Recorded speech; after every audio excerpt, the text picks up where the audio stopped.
Testing 1, 2, 3. Audio. Testing 1, 2, 3. Loud and clear. Let's go. It's a beautiful evening. Not quite cold. Not quite warm. It's supposed to heat up soon. And I'm just heading around town here. An interesting day.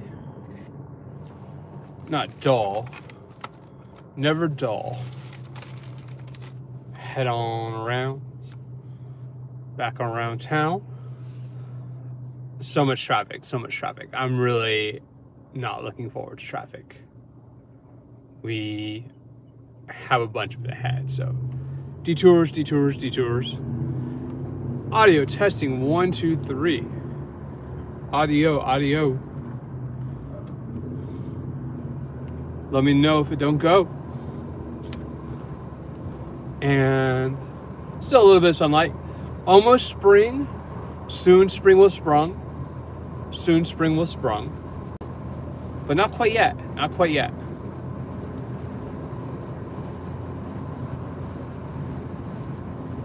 I had a nice stream earlier.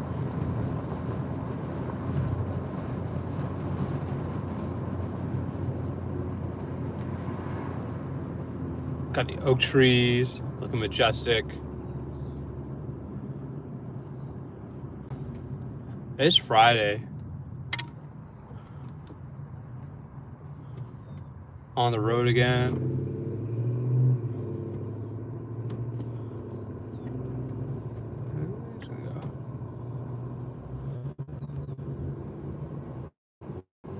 What would we do without deliveries? A delivery for everyone, including you and me. On track. Maybe I should head up that way.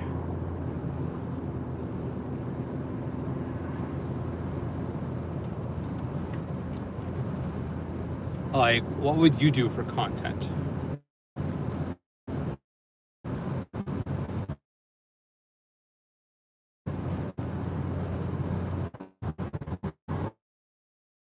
Working.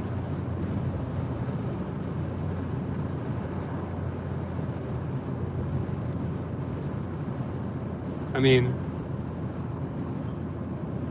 maybe. It's kind of coming back. Probably still had a little bit of light, but I don't know. Kind of the edge of the zone here. Chat, let me know if you can't hear me.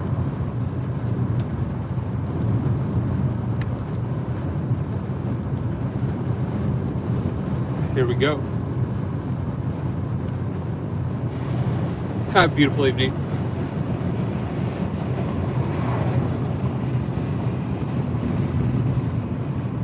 You can see the burn a little bit here. But like, look, like the grass is growing back already. Just a little bit of rain and the grass comes right on back. Graffiti too. Couldn't tell what that said. Lovely evening in the city. I gotta get out of here though.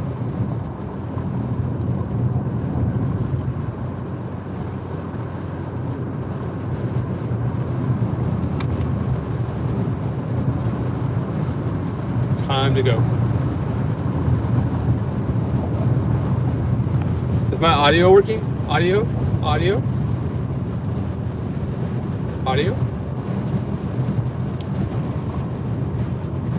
You never know.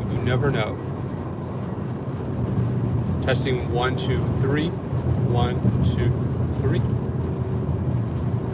Maybe. Silent chat. Earlier we were quite lively. I have been reading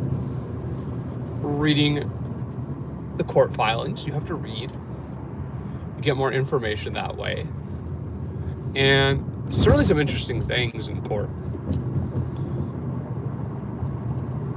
the police union's case against two of its own high-ranking officers, Lillian Carranza and Mark Reyna, back in court on Monday. I think it's probably going to get tossed out again. It's not a very good lawsuit. It's a hacking lawsuit. And the claim being made is that these high-ranking police officers violated Section 502 of the California Penal Code, which is the hacking statute. A very important statute to know. No hacking. And it says that if you are found to have hacked, that you can be civilly liable for hacking too. And it doesn't say, though, precisely right if you have to be convicted first of hacking before you can get sued for it. So the police union's argument is that they can sue for hacking without a conviction. That you can just sue somebody for just about any reason, in this case, taking workplace surveys, and go, this is hacking, they have falsified their credentials, and they are engaged in misconduct, illegal hacking.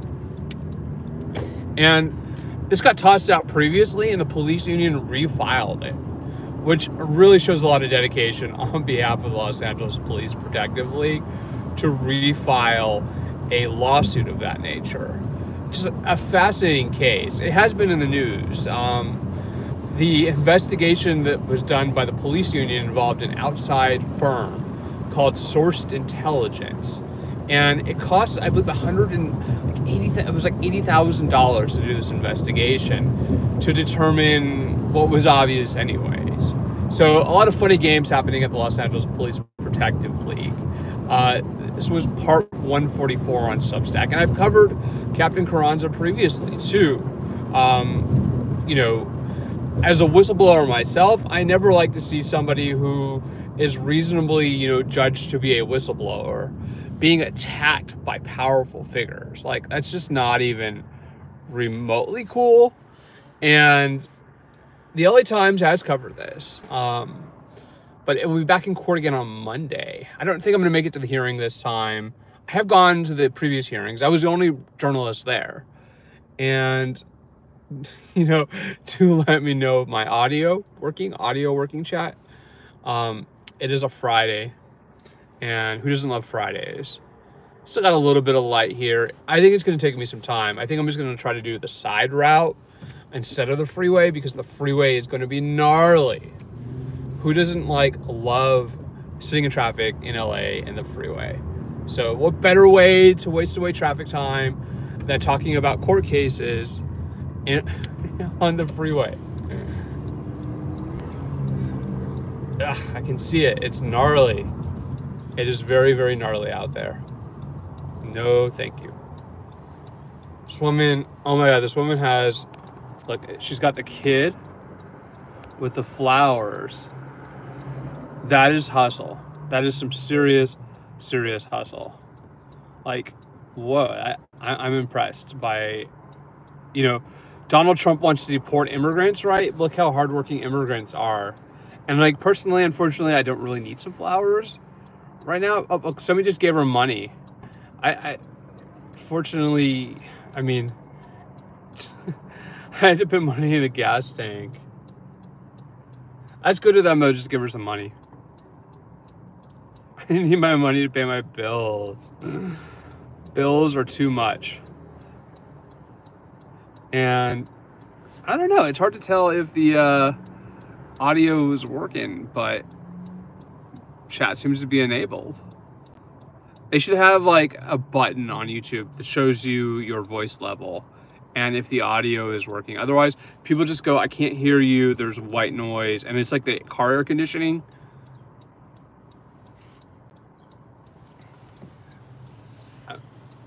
Did she go further down? I think she went further down. I'm going back to the mansion. Absolutely got a mansion. So it does seem like the audio is working. I would say I got some pretty nice digs going on. It's nice to think that you can avoid, insulate yourself Certainly around here, people are highly insulated. I think the car exhaust smell is getting too much. I gotta close the top. It's like, woo, but it's just choking. And this is what I don't miss about LA, is LA is nothing but cars. Cars everywhere, like all the time, spewing exhaust. It builds up against the mountains.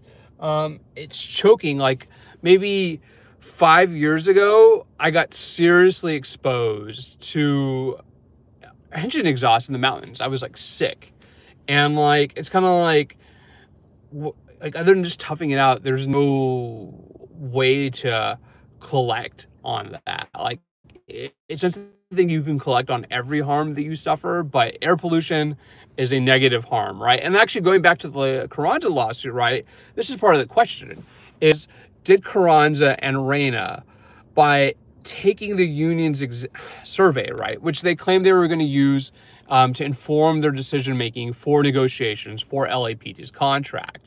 We're talking about, literally hundreds of millions of dollars on the table, right, and pay raises for the LAPD. That Carranza and Reyna undermined the Los Angeles Police Protectives League ability to get a contract by submitting answers that were critical of the police union when they were senior officers and not enlisted. So this will be back in court on Monday, and certainly one I still follow. And you could cover Los Angeles even from afar.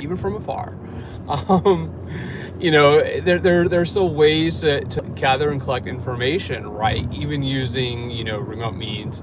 Although it's nice to beat the pavement and get there. I don't know if I'm gonna get up on Monday morning and drive 100 miles to see what's already probably gonna be likely a foregone conclusion, that it's going to go down. I have not checked out the Desert Oracle. I should though.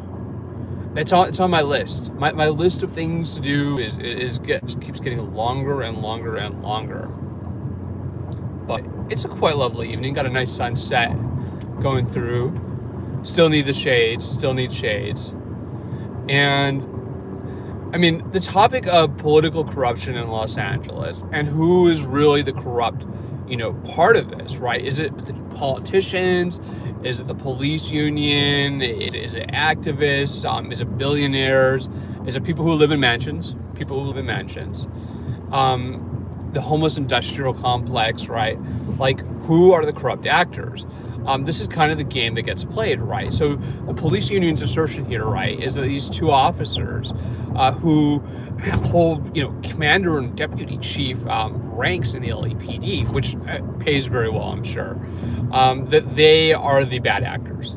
That's what the police union says. So they're the bad actors. And this has been going on in court since August. And it got quashed by a judge in December. I was there in the court hearing for 2 days, watching this go down. And this was actually an in-person hearing. A lot of the court hearings these days are done by remote video camera, right? You can go on LA Court and you can phone in using Court Connect as their platform. And sometimes I see filings where they go, oh, so-and-so tried to join Court Connect, but they had technical difficulties. Don't be that lawyer. If you have a client, right, with an important case, show up in court. Don't just video conference it in. You'll probably have a better outcome. And you won't just waste the judge's time. And the judges, are really sharp, but I mean, dealing with this new technology with legal matters is just fascinating. It totally changes the dynamic. Yes, Alona, to answer your question, if people lost their homes, and I did go see the burn zone today. I had not seen the burn zone. You still have to pay your mortgage. You still have to pay. And the federal government, I think, has aid coming, and I think the state of California does too. But you do have to pay on those properties. And I didn't want to stream my trip through the burn zone. I grew up in that area. But yes, you still have to pay. And I have a lot of connections to Altadena. It's a community that I loved. I was very active in prior to the fire, and you can check the Substack. You can see me writing about things in Altadena. I was picking up trash at Eaton Canyon, by the bag. I keep meaning to take all the pictures of all the trash bags I pulled out of Eaton Canyon and turn it into like a reel, just so you could see like the amount of trash that was being generated by the hiking trail there. But of course, that has, turned into ground zero for fire investigation. And that is still very active. So, getting back to our politics and investigations and media, I probably have another story on the wildfires coming soon. One big question I have now, that I just learned today is kind of interesting, is like the bills from SoCal Edison didn't stop. So your power could have been out, but they didn't stop billing you. So I'm really curious to do a little more digging, particularly at that angle of the fire response, is why SoCal Edison is still billing people for power, even though the power was out. It's kind of like the mortgages, like the mortgages continued, the power bills continued. Some providers, like I heard like Spectrum, did give breaks to customers, but other businesses, and particularly the power company, which is being blamed for the fire, continued charging its customers, even though their power was out, even though potentially their homes burned down. So that requires some more investigation. You have to get comments. Records requests would probably be pretty good on that one. Particularly to state regulators, to see how they respond to that question. Right? Is you have a major natural disaster, like the Eaton fire, and it burns it down, and you keep billing your customers for utility service. And I mean, the Palisades fire, like I have, I care about the Pacific Palisades too. I used to go hiking out there as well. I've driven through the Palisades. I don't have, roots in it like I do in Altadena, but obviously very similar questions out there, and they still don't know what caused the Palisades fire. That investigation, right? And like fire investigation is totally a thing. Has not gone as far or as fast as the investigation into what started the fire in Altadena, which almost immediately had lawsuits filed. And there's been just kind of swooping in of all the attorneys with online advertising, basically just signing people up. I've even considered, I'm like, should I be calling like, Edison PC and trying to get, repped onto that? But crazy part is I actually know the top attorney for Edelson, Ali Mogades, because he was the U.S. attorney on the Tom Girardi case. So I was watching this guy, prosecute Tom Girardi, and now he's the wildfire attorney. And I'm like, whoa, like that was fast. And like, I mean, certainly revolving door issues, all kinds of corruption issues in Los Angeles, and like multi-dynamic kinds of issues, revolving door, pay to play, deception, dishonesty, fraud, conspiracy, bribery, all of these things going on.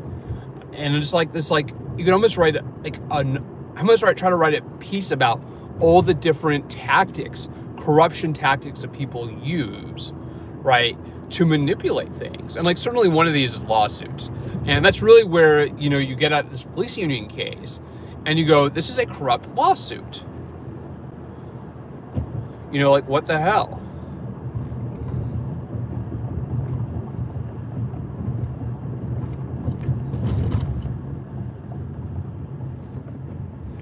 So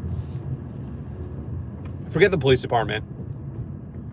I mean, certainly very kind of questionable how righteous that lawsuit is, and even bad lawsuits survive, right, for some time. Like it's really, really hard to get a lawsuit dismissed. It's not an easy thing to get even a bad lawsuit tossed out of court. And lawsuits here go on for years. So, I mean, certainly the courts are highly manipulated, from superior up to federal court, frankly. I haven't done as much state court stuff, but like superior court has all kinds of games going on in it. Federal court too, frankly, and like that's really where, you know, as far as like private federal lawsuits, you get more questions, you know, than you do with U.S. attorney cases, where the U.S. attorney's office really is kind of like this gold standard of prosecution, and the U.S. attorney's office, you know, really righteously goes after people, and they have like a 90% conviction rate.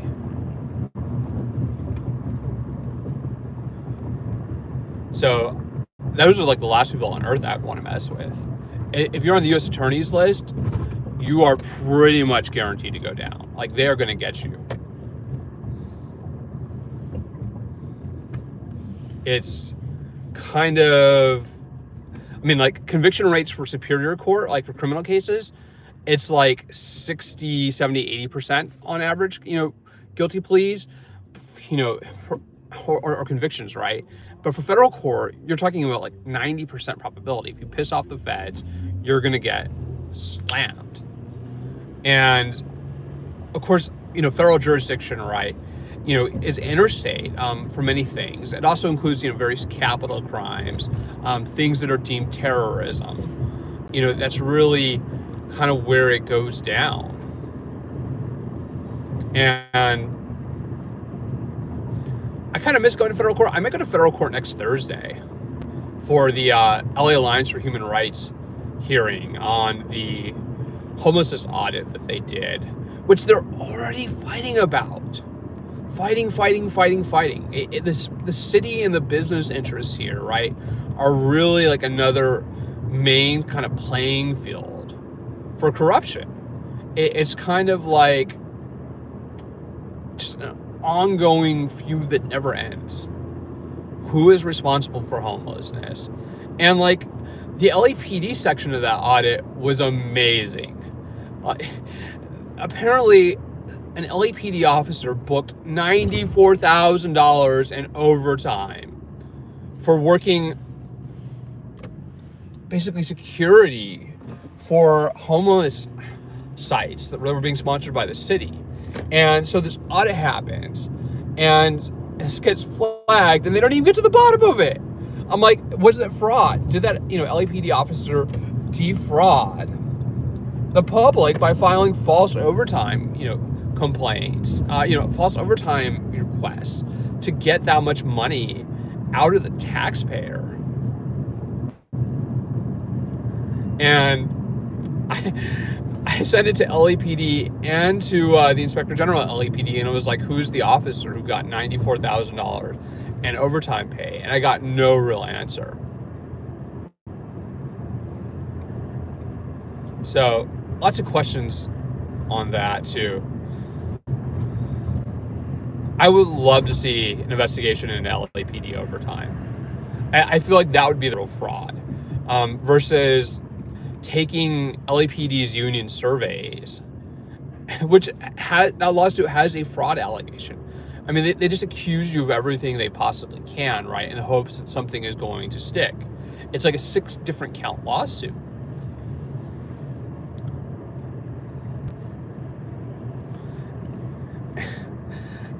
And I mean, I think the police union ultimately is going to lose, and they're going to spend a lot of money doing it. But will they achieve their goal, right, of harassing the whistleblower? And the answer is yes. You know, it does work. If you file frivolous lawsuits against somebody, you drag them through the court process, you waste their time, you waste their money. That in and of itself is a form of harassment. It's a way to get at people. And it's really kind of the problem. I feel like there should be a much higher barrier sometimes for getting things into court than there is. Like, you should really have to show some cause. You shouldn't be able to do things frivolously. You know, there should be some oomph behind it to, you know, to get at, you know, the just cause factor. Otherwise, bad faith lawsuits, turning things, right, that aren't real issues into issues, that kind of gamesmanship in court, whether, you know, it's being done, you know, with family law matters or with evictions or civil suits or criminal, like even that type of case. And like criminal has a higher standard, right, of course, because the city attorney's office or the district attorney's office has to conclude, right, that there is a probable, reasonable belief that they're going to secure conviction and move those charges forward. But civil court is pay to play. And this was actually what I was writing about yesterday, and I had to do a little more work to get some of the typos. But one of the most powerful attorneys in Los Angeles is being accused of fraud, Mark Garagos. And this guy is everywhere, right? So like, it's almost like you have bad law firms, right? That will take money, right? This is something people think about lawyers anyways, right? The lawyers are essentially paid liars. If you pay a lawyer enough to lie for you, the lawyer will, write just about anything, to get your case. And, you put them on a retainer, right? The lawyer, right, will, make any sort of civil filing for you. And unfortunately, people use this very harassingly sometimes. I read a lot of bad lawsuits, and I think bad lawsuits are the story. I think the lack of standards and control for attorneys sometimes is a real problem. Certainly a huge problem on the Tom Girardi case, but in lots of other cases too, right? And same thing with the police union case here, right? The attorney that they have, he is getting paid a lot of money to say these things. He's not necessarily doing it, at least I felt from watching him, in good faith. I felt like he was making arguments that were convenient but were not provable, and that he's getting paid to do this. It's a pay to lie type of deal, and you shouldn't be able to do that. There should be a lot more misconduct cases. And to the bar's credit, the bar is cracking down on those types of claims.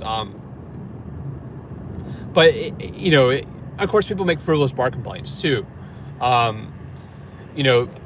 the rampant use of attorneys to do just about anything is deeply problematic. Higher standards are needed.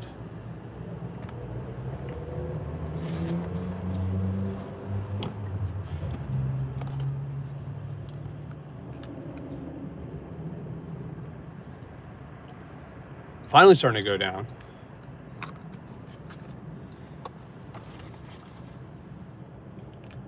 I think it's enough shades. It's been a long day already. I don't know if I'm going to stay on the whole time here, but that's just what I was doing at the courthouse. Read a few other cases. Like the city attorney's office has some serious legal drama still going on, but not much has moved, particularly around the system that they have to track just about anything in the legal arena. It's called CLEATS. Don't make me remember what that acronym actually stands for, but it's basically the big law enforcement database system. And the problem that you get, right, is people misuse these databases.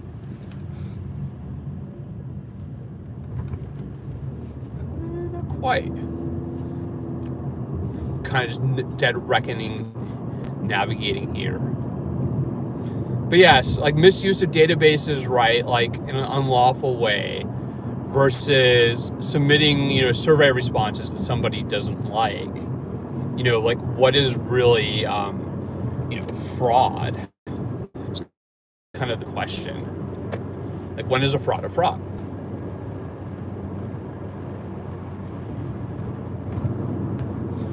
These are the things I spend my time thinking about. I'm like, what's really going on? I don't know. I think people have to have answers. And I did follow up on some other things. It's always good to try to get information. I reviewed some video that people were asking me to review earlier. I have some questions. I think I'll hold off on that discussion until I actually hopefully get some response. I mean, usually sometimes I get response at LAPD's public information officer in hours. Other times it takes a day. Sometimes they don't respond at all. It's nice to try to at least corroborate things before you run the story. Certainly some real questions.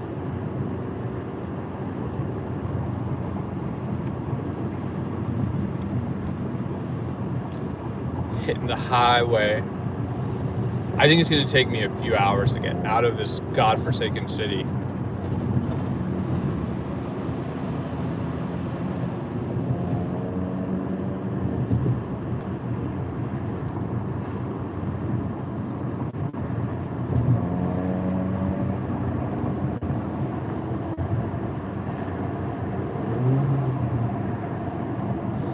Yeah, I'm not giving up on California.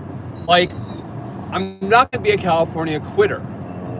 Like, we were talking about it. We're like, should we just leave this like state? But I mean, I saw business in Los Angeles, so like back and forth. But I mean, certainly other states have an appeal. Maybe New Mexico or Colorado. I mean, LA has a lot of drama. It's like drama city out here.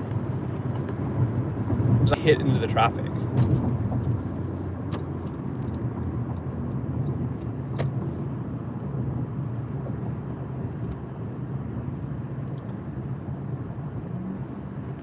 I mean, I think it's mostly a quality of life issue. Like, who wants to spend all their time sitting in this shit? So, that's my 2 cents. But, I mean, I think certainly the right wing loves to rag on California. California is target number 1 for, you know, criticism. It's probably the most criticized state in the country, like, even more so than Texas. And there's a lot of things you can say about Texas. But it's still a very beautiful state,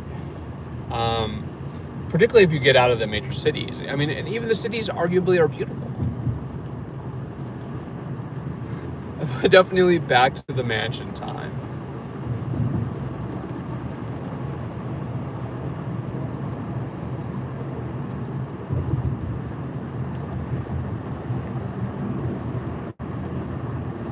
I feel like LA is just a place where people go. But I mean, some people live that, you know, spend their entire lives in the city. Other people move in and out of it. I've lived in other places before besides LA.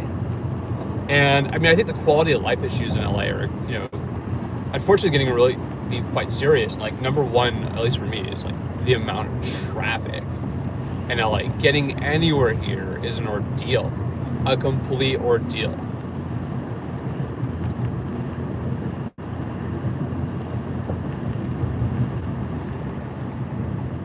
I mean, certainly Oregon is a beautiful state, and I love Hawaii too. Those are like my 2 other states.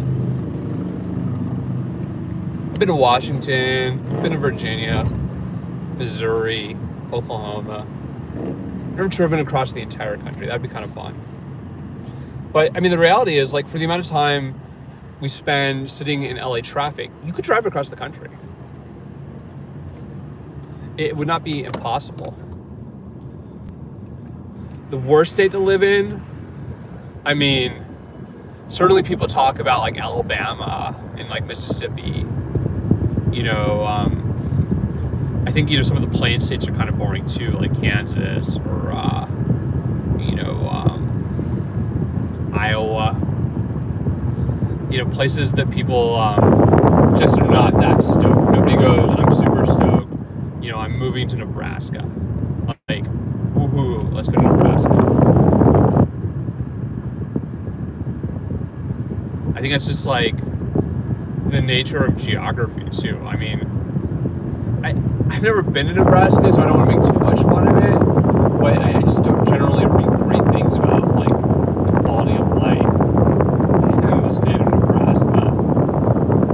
I mean, it's a plain state. But it doesn't have, you know, I mean, like North Dakota is turning into like one big oil field, from what I understand. But, you know, with some badlands. But it doesn't have, like, you know, necessarily the topography that you get in California or Oregon or Colorado, or, you know, even in states like North Carolina or West Virginia where you have big mountains. Like, I was looking the other day, they're offering people, you know, like, they'll literally pay you to move to West Virginia. And, you know, if you're a remote worker, you're eligible. I think it's like $11,000 if you move to West Virginia and you stay for 2 years, because they're desperate to populate it. But the problem is, like, there's not a lot of economy there. So, like, how do you sustain yourself in such a place? I mean, arguably, right, like, the economy is better in the major cities. Now, like, this is really, like, where I started my day, is where the wind. I had to cool it off a little bit. It was getting too stuffy. Nebraska is going bankrupt. it's starting to cool down a little bit. I'm like a little bit overlayered, maybe. I did not know Nebraska is going bankrupt. I think everywhere is going bankrupt. Like the United States is going bankrupt. The national debt is so big that it's nice to think that making these little cuts, you know, to various agencies can patch, you know, some of that financial difficulty. But the truth is that the national debt is so huge. You could shut down the entire federal government for like 5 years and you would not repay the national debt. It's just too big, way too big for anybody to reasonably begin to tackle. It's a huge amount of money. And like, if you think about our gross domestic product, it's an issue.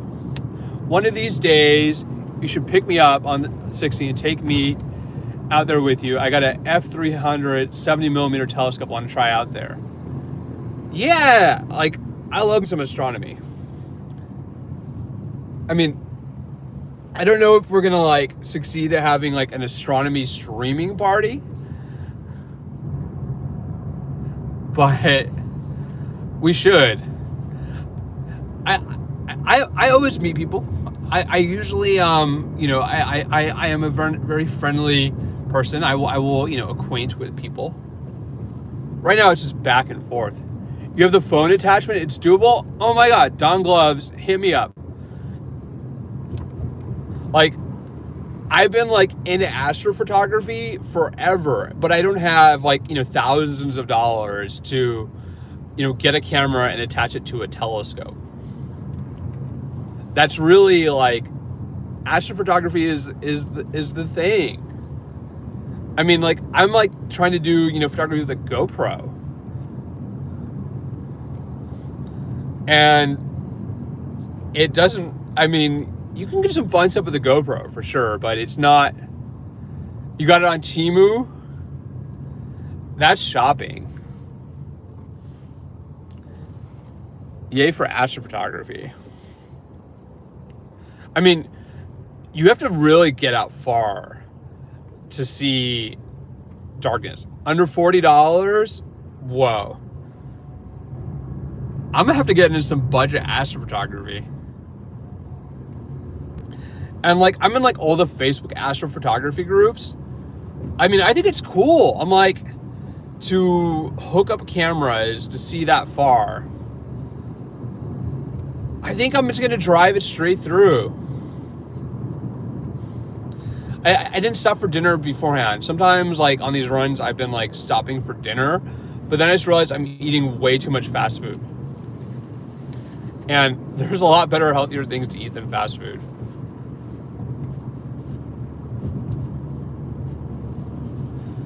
Nice. Don Glove says, I figured if I waited to have big bucks, I would never get started. That is the spirit. And Taco Bell, not so much. Del Taco is better than Taco Bell. I'm definitely more of a Del Taco person than Taco Bell. Every once in a while, Taco Bell, you know, they have the gordita, they have the crunch wrap.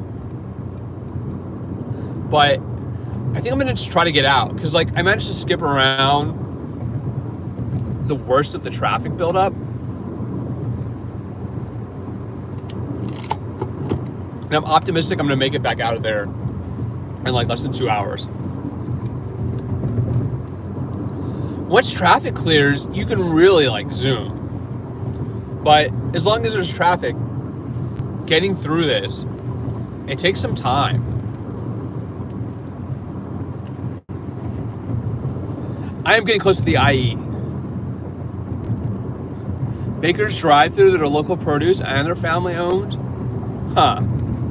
Chipotle? But Chipotle's owned by McDonald's. And like, McDonald's is the most inflated thing in America, if you ask me.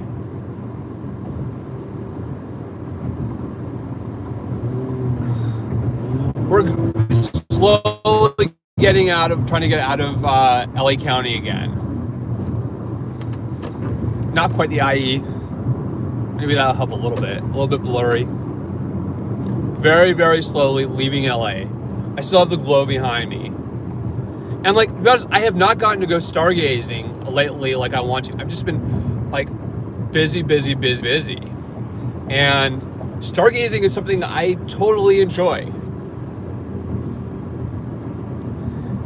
And like, if you don't know, like one of the most important things, of course, that you need for successful astrophotography is this device that's called a star tracker. And a star tracker is super important for all astrophotography, because if you're trying to do a long exposure and the Earth is moving, the rotation actually messes with your photography. So the star tracker moves your camera with the rotation of the Earth. It's super cool. And they're like usually a couple $100. Some of them get really expensive.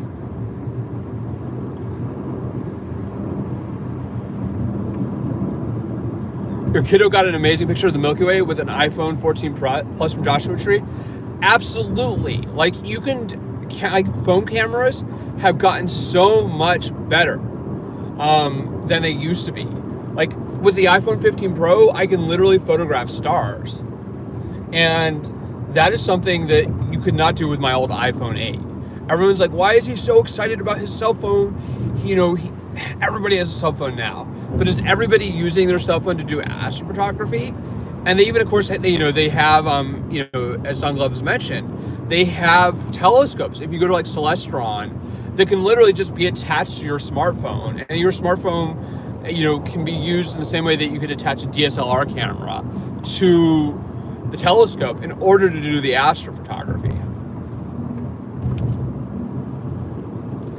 I mean, I think as far as like astrophotography, like things we don't know, right? And like, it's gotten a lot better, right?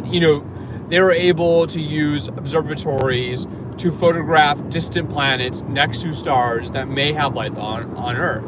But like this question, right, of like UFO life, it's just one I get asked actually all the time in my life is, do I believe in extraterrestrial life? And the answer is, frankly, yes. I do think that there's extraterrestrial life out there. I think it's far more exciting and sexy than anything going on, here on Earth. And particularly a lot of these questions, that have been coming up lately in Congress about the military's knowledge of possible extraterrestrial life. Like, it would be really interesting to see if somehow, right, we could verify that there is actually life on some of these other, exoplanets that they've, identified around very, very distant stars. And it's gotten something that's like 60 planets that they think that maybe there's, could be life on. But they haven't like totally, judged it out. How you could begin to assess that. And like, certainly like one thing, right, with Earth, right, is kind of like our emission level, right? Could you use imagery to detect, right, if there's pollution on another planet and if that was the sign of life? But nobody has just come up with the body, right, of an alien, or much less a live one, right? Like, it's all videos of saucers and things flying that are unidentified. And even the military seems uncertain, what to make of this. And so, I mean, maybe that's something Trump could do, right? Like, he released some JFK assassination files, unredacted. Like, let's see the UFO files, Trump. Like, let's do that. And certainly, like, that is worth investigating. I would really, be curious to see what the heck is going on, with Area 51. And, people have tried. A few years ago, people got really, really excited about the idea of storming Area 51. Stretch feels ET is us from the future, continuing back, warning us about Trump and MAGA. I mean, ET had Reese's Pieces, and that, he was into that, right? And I think that's, a sign, right, that maybe the intentions are not so hostile. As I passed, I missed it, there's a Cybertruck. I mean, the Cybertrucks are just the most ridiculous things. The Cybertrucks look like flying saucers, to be honest. I'm like, is that a flying saucer? No, it was a Cybertruck. I mean, I guess Elon was trying to design something, right, that would look like the Greys.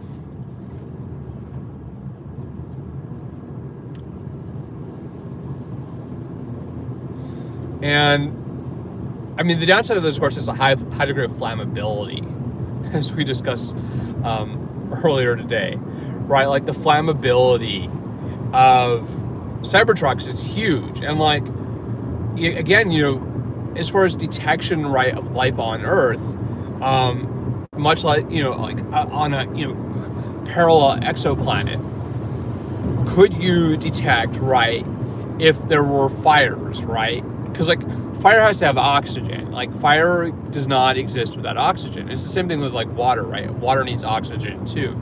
Otherwise you don't have any H2O.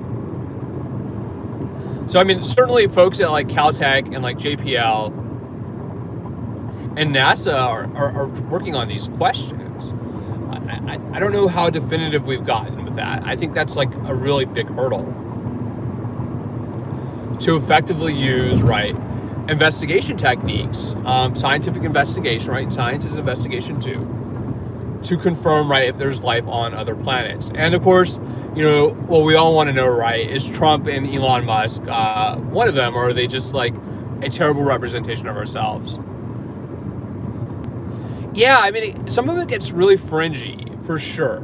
Like, some of it gets really fringy, and then some of it is like legitimate scientific investigation. This being done by, science agencies and defense agencies, foreign governments. Like, I've heard that Chile, the country, like not the restaurant, Chile, is very, very transparent about their investigation of this, and whether or not it's really, really indicative of life on other planets, and whether, of course, we're being visited too. I've seen some, interesting videos, right? Like, you have military pilots who are seeing things that they don't understand, who are recording it, and those recordings, of course, are very interesting, to say the least, if not fully conclusive that we're not alone. And like, so much stuff like on this country, on this planet, is so routinely like almost boring that you hope it's more interesting elsewhere. Anything more likely to blow up than a Ford Pinto has no business on the road. Exactly. And I think that this is really, another really big issue, right? As far as like space, is how you do space exploration safely, right? Like, it's an ethical question. Like, sending people to Mars, right, is frankly not so easy. Like, the obsession with it too is incredible. Human beings physically are not meant to do space travel like that. And like, this is, I mean, certainly, Scientology's fascination, right, with, aliens, right? It is playing psychologically into this debate, right? The Xenu, right, is an extraterrestrial on a foreign planet, and he's using nuclear weapons, right? And of course, to begin to travel, right, elsewhere, they've talked about nuclear power, right? Could do nuclear powered spacecraft, but really, like, fusion, right? Cold fusion systems that you would begin to need to even begin to travel, light years essentially. Yeah, it's kind of a waste of money. Certainly, some people argue, right, to go to Mars when we can't even maintain planet Earth. And again, this is part of the Scientologist sort of argument, right, that things on Earth are so imperfect, right, that you need Scientology to fix it. The people are so imperfect, right, that you don't need psychiatry. And that is really kind of where they succeed in delivering their message.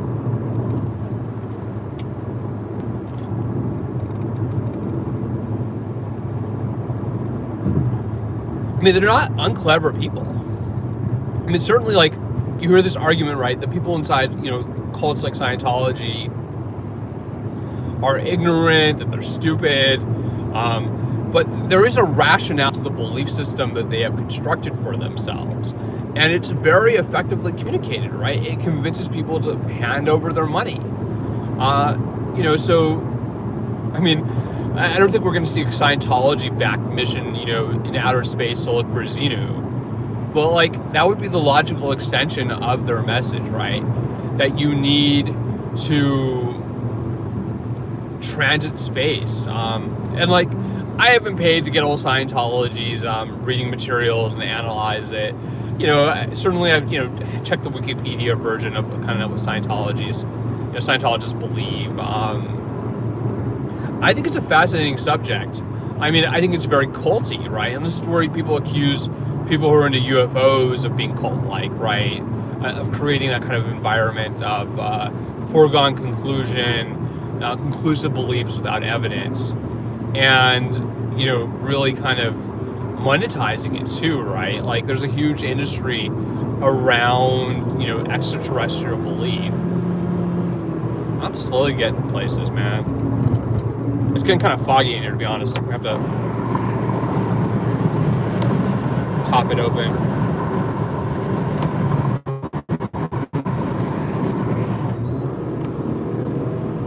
Getting out of here. I came the other way earlier, so I figured I'll go back this way. Be like, let me out of LA.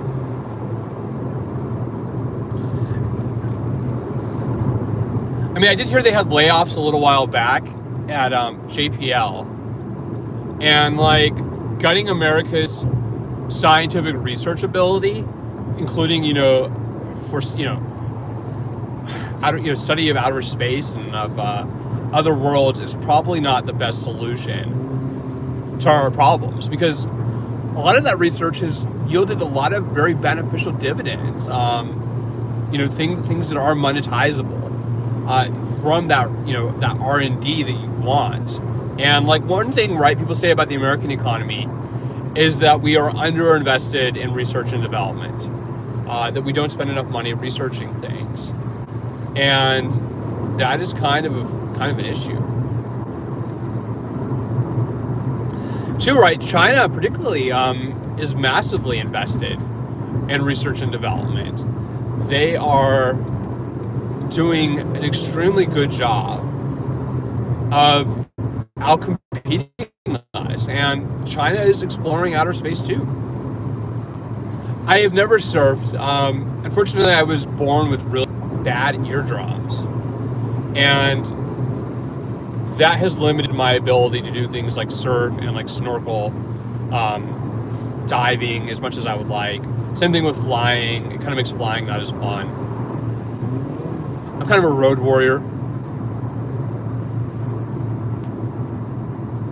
I mean, as much as I can, you can find me on the mountain highway. Getting a little, you know, a bit of G-force in. I spend way too much time on freeways.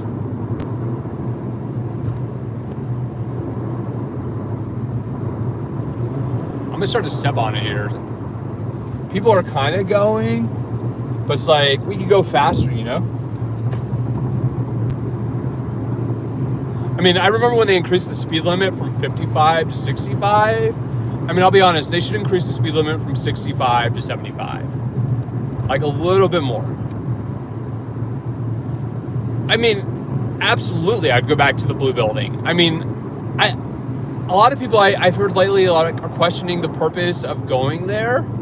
I mean, I certainly think that observing, right, you know, the activities of Scientology gives you some insight into how they operate. Like, I mean, I have not forgotten encountering Scientologists creeping across L. Hubbard Way at like 1 in the morning and scattering. It was kind of like, you knew that they were watching you through the cameras usually, but even human beings, right, they can't watch cameras perfectly. And I mean, it took months for me to actually see Scientologists. And like, my intention was not to terrify them exactly, right? Like, I think that there is a value to that, but of course, like, it has to be, you know, lawfully done. I mean, people have a right to protest. Like, there is a First Amendment right to protest, but protesting peacefully and lawfully, right? And then too, in a way that, you know, doesn't kick off. I mean, frankly, I mean, I've had two people tell me, right, that of course, you know, protesters want to be arrested. It gets you a lot of attention.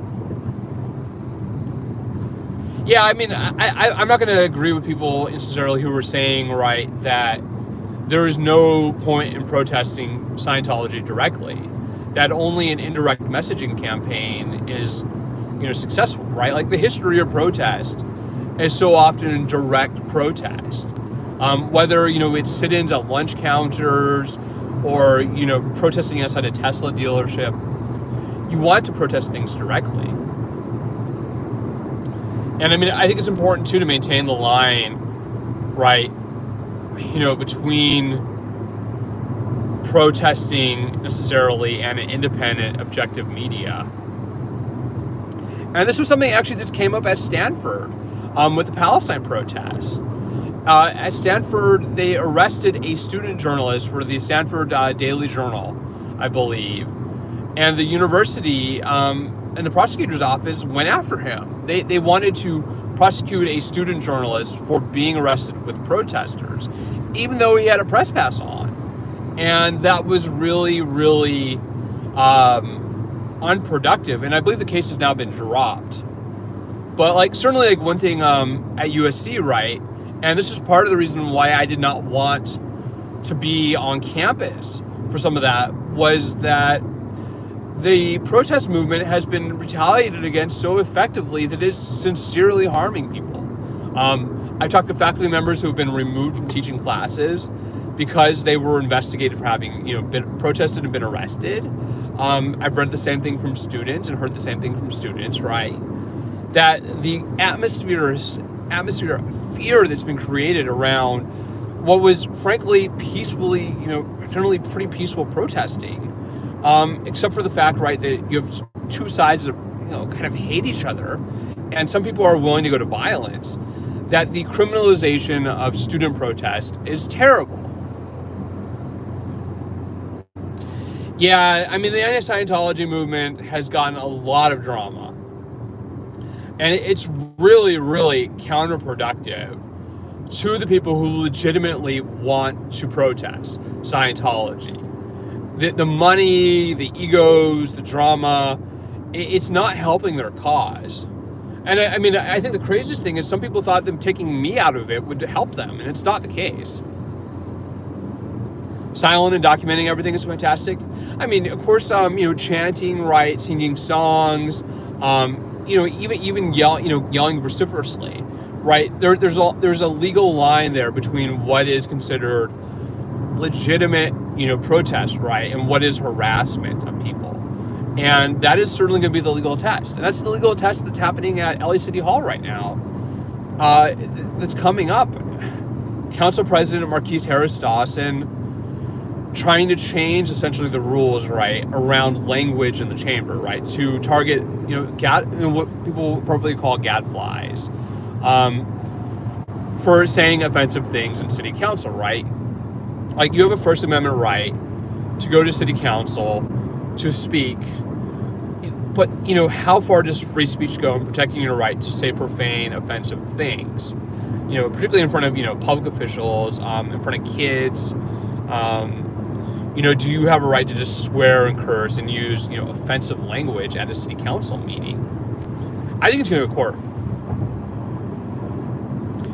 I mean, I think Scientology is 110% worthy of protest, but I'm not sure that the current group of protesters, much less, past movements like Anonymous, were effective at countering it. And I think, if you talk to, people who are part of Anonymous, they would say that their protest against Scientology was very, very effective. That kind of history right there is something that is worth understanding. And I'm at the edges of it as far as understanding exactly how that Anonymous protest worked. Because for a hacktivist collective like Anonymous to target the Church of Scientology in ways, right, that frankly the LAPD are using against some of their own officers, frivolous lawsuits, intimidation, right? These are really kind of suppressive tactics that people use, labeling people, branding them, harassing them, humiliating them. These are nasty tactics. And the last thing I would, say is the people should not have freedom of speech to protest. But clearly, like, the Scientology protest has lost a lot of momentum. Just the numbers aren't there. And I mean, certainly, different people have different explanations for why this has happened, but they're not able to get the numbers that they had a year ago, to assemble.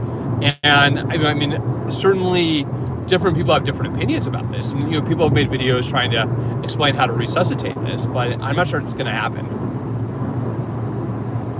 I think it's a worthy topic. I think it's a newsworthy topic. There's lawsuits going on. There's, still a lot of questions about what happened with the Masterson case. I think it's a legitimate topic of discussion. It is somewhere, something that is worthy of public participation. And I talked to people too who personally knew Danny Masterson, who, did not suspect that Danny Masterson would be capable of such a thing. And of course, he's appealing. I started reading through that appeal. It's a very long appeal. It's got a level of argumentation to it that is really, it gets into, a lot of these questions about victims of sexual violence and how they, respond to trauma. And I'm behind on, of course, a bunch of things. One of them is listening to the District Attorney's Office Victim Services Bureau webinar from last month, which was about victims of sexual violence and how to support them. One of these arguments you hear, right, is that anytime victims talk to each other, that it's collusive and that it undermines essentially the case.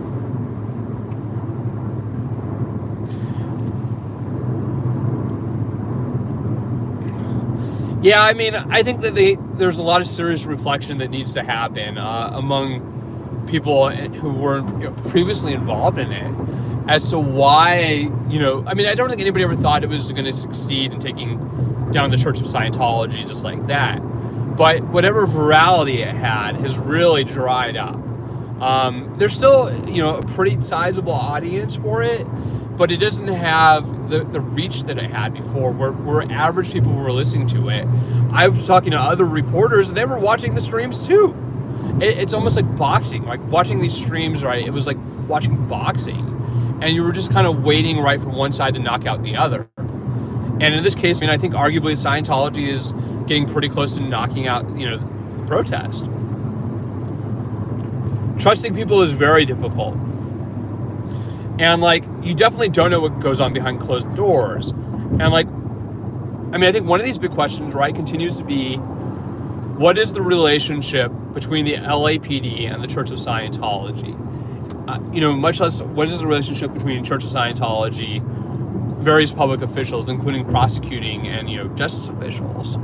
And whether or not, this has infiltrated even the FBI. I mean, I think it's totally a worthy topic of discussion. It is worthy of further investigation. How many answers are going to come out of this, though? I don't know. And it's kind of like you can press some of these agencies for answers, and they're not going to answer so, quickly or easily, even if you do records requests. And I saw one of my records requests floating around on YouTube the other day. Somebody let me know that was going on. I was like, great, like, let's talk about how to do, incisive record requests, right? That solicit information in the hopes, sort of, answering some of these questions, right? Like, what is the LAPD's response to a protest? What is a protest doing behind the scenes? How do you fund a movement, right? How do you make a movement popular? These types of questions, right? Like, these are journalism questions. These are questions journalists ask. It's what you're exploring, right? You might ask for records not necessarily because you're convinced of something, but because you want to turn over the other stone and see what happens. Half the times I write public records requests just to kick the tires, see what comes loose, see how the agency reacts. A lot of times you can tell from that response whether or not something is potentially under investigation or not. It's getting stuffy in here. We should be able to ask questions. And I mean, I think that's really where, people, whether we're talking about MAGA or Scientology or LA politics and scandals, should be asking questions. Like, I mean, certainly like one of the big questions like I've asked, going back to my original topic of discussion about the police union's lawsuit against Captain Carranza and Deputy Chief Mark Reyna, was when Carranza was harassed, it was about 5 years ago now, where that image came from. And LAPD had an entire investigation into this because there was a artificially made image that was made to look like her that was using, their AI or photoshopping, and it was leaked multiple places in LAPD to attack a prominent LAPD officer who was already a whistleblower, and nobody has ever been able to track that back. I did see that Skip Tracer video, and like, I'm totally cool with him doing that. I would happily interview with Skip Tracer about public records requests and, how you format them, to try to provoke LAPD's response. And I mean, I FOIA'd the FBI before several times. I mean, you're looking for information, right? Like, you're looking to see what gets disclosed. And sometimes the disclosure is very interesting. I mean, the most fascinating thing I've seen really about the protest were the responses from Patrick Ludo when everybody went after him. And he's a detective. And I have a lot of questions about what a detective is doing on a street beat in front of a bar. His responses to that, and you can see them in the public records requests, were to thank the Church of Scientology for sending him a nice email and to ask, are you not entertained? I thought those were very, very incriminating sorts of statements, for any LAPD officer to be providing an email. And I've been trying to explore whether or not he's being investigated.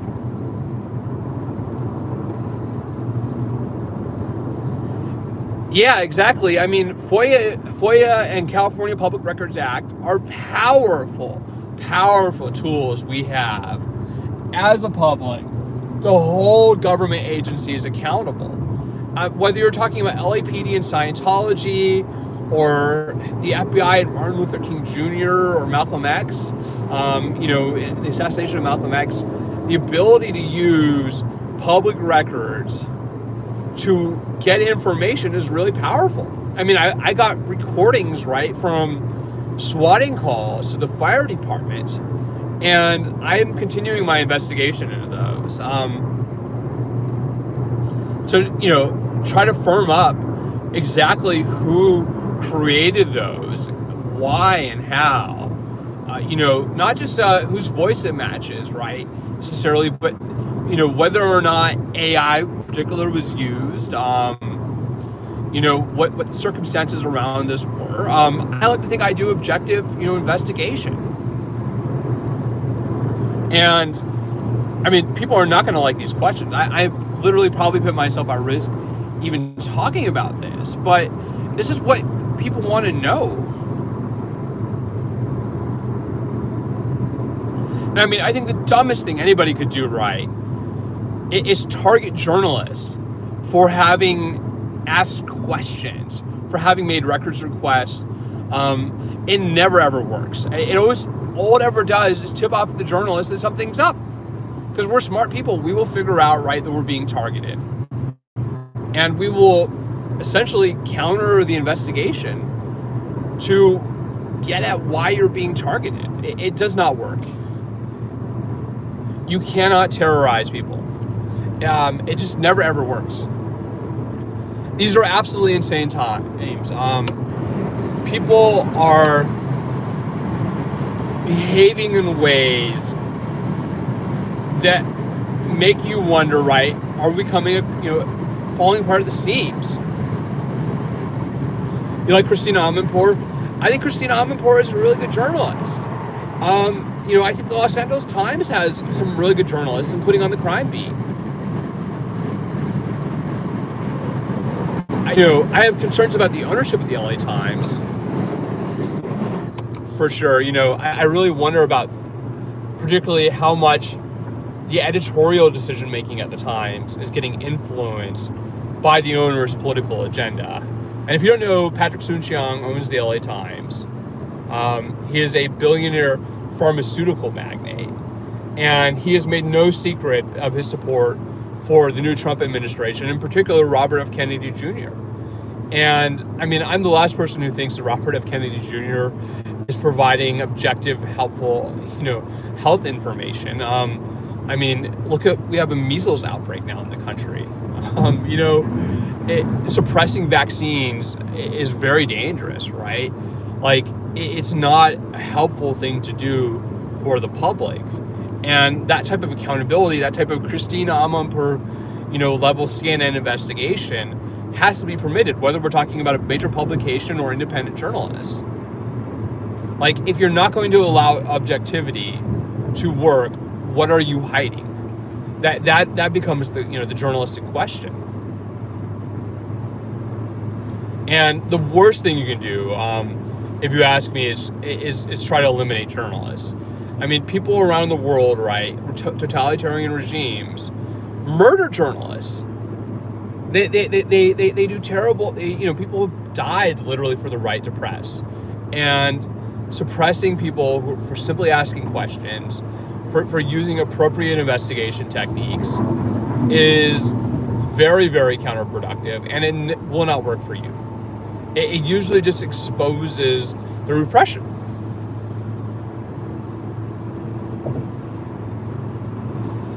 And you don't have to go to journalism school to know these things. I didn't go to journalism school. I have a master's degree in public administration.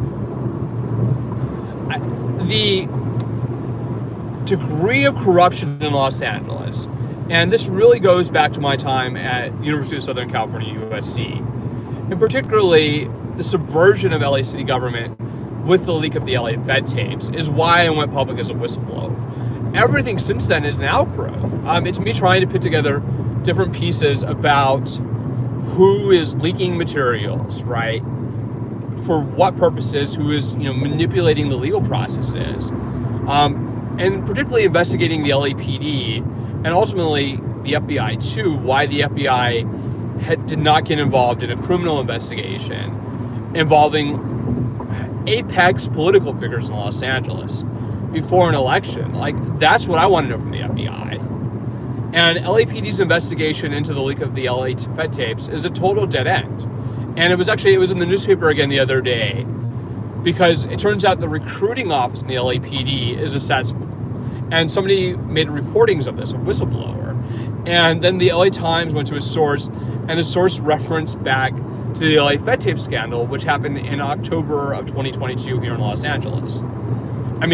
It's the biggest unsolved October surprise in American politics in Los Angeles, and the national media has totally abandoned this scandal, and it's become kind of like a punchline, essentially, in the local press.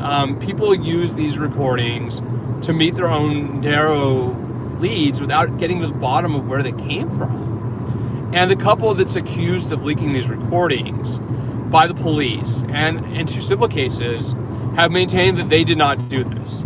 They say that their IP address, and this is something they have not actually gotten, as far as even doing in their court, filings, because their attorneys, frankly, don't understand the technology, the extent to which you can use hacking, you can use electronic deception, spoofing, right? So spoof somebody's IP address while compromising a computer system that they're not even effectively able to defend their clients. It's kind of like the attorneys, right? The attorneys are not getting crash courses in hacking and YouTube. They should. They should be teaching social media and computer hacking techniques to every single lawyer who comes out of law school. But by and large, the attorneys are not up to speed on this type of litigation. Some of them are, some of them specialize in this a little bit more. but a lot of them are not where they need to be as far as their ability to take on cases that involve a high degree of electronic deception.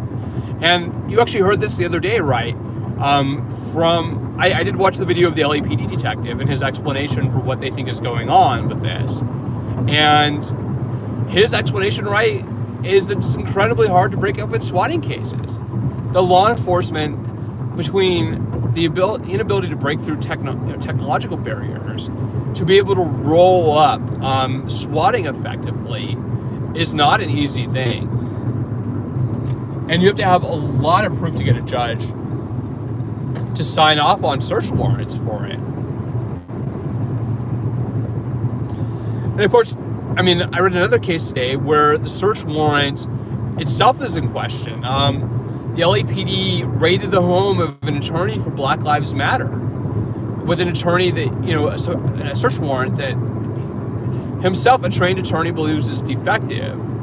And this case is really fascinating, actually. It's Dermot Givens versus the city of Los Angeles, including the LAPD and multiple officers. And it's one officer that everybody should know, Corey Palka. Of course, Corey Palka, right, was the commander in Hollywood Division. He was exceptionally close to Scientology.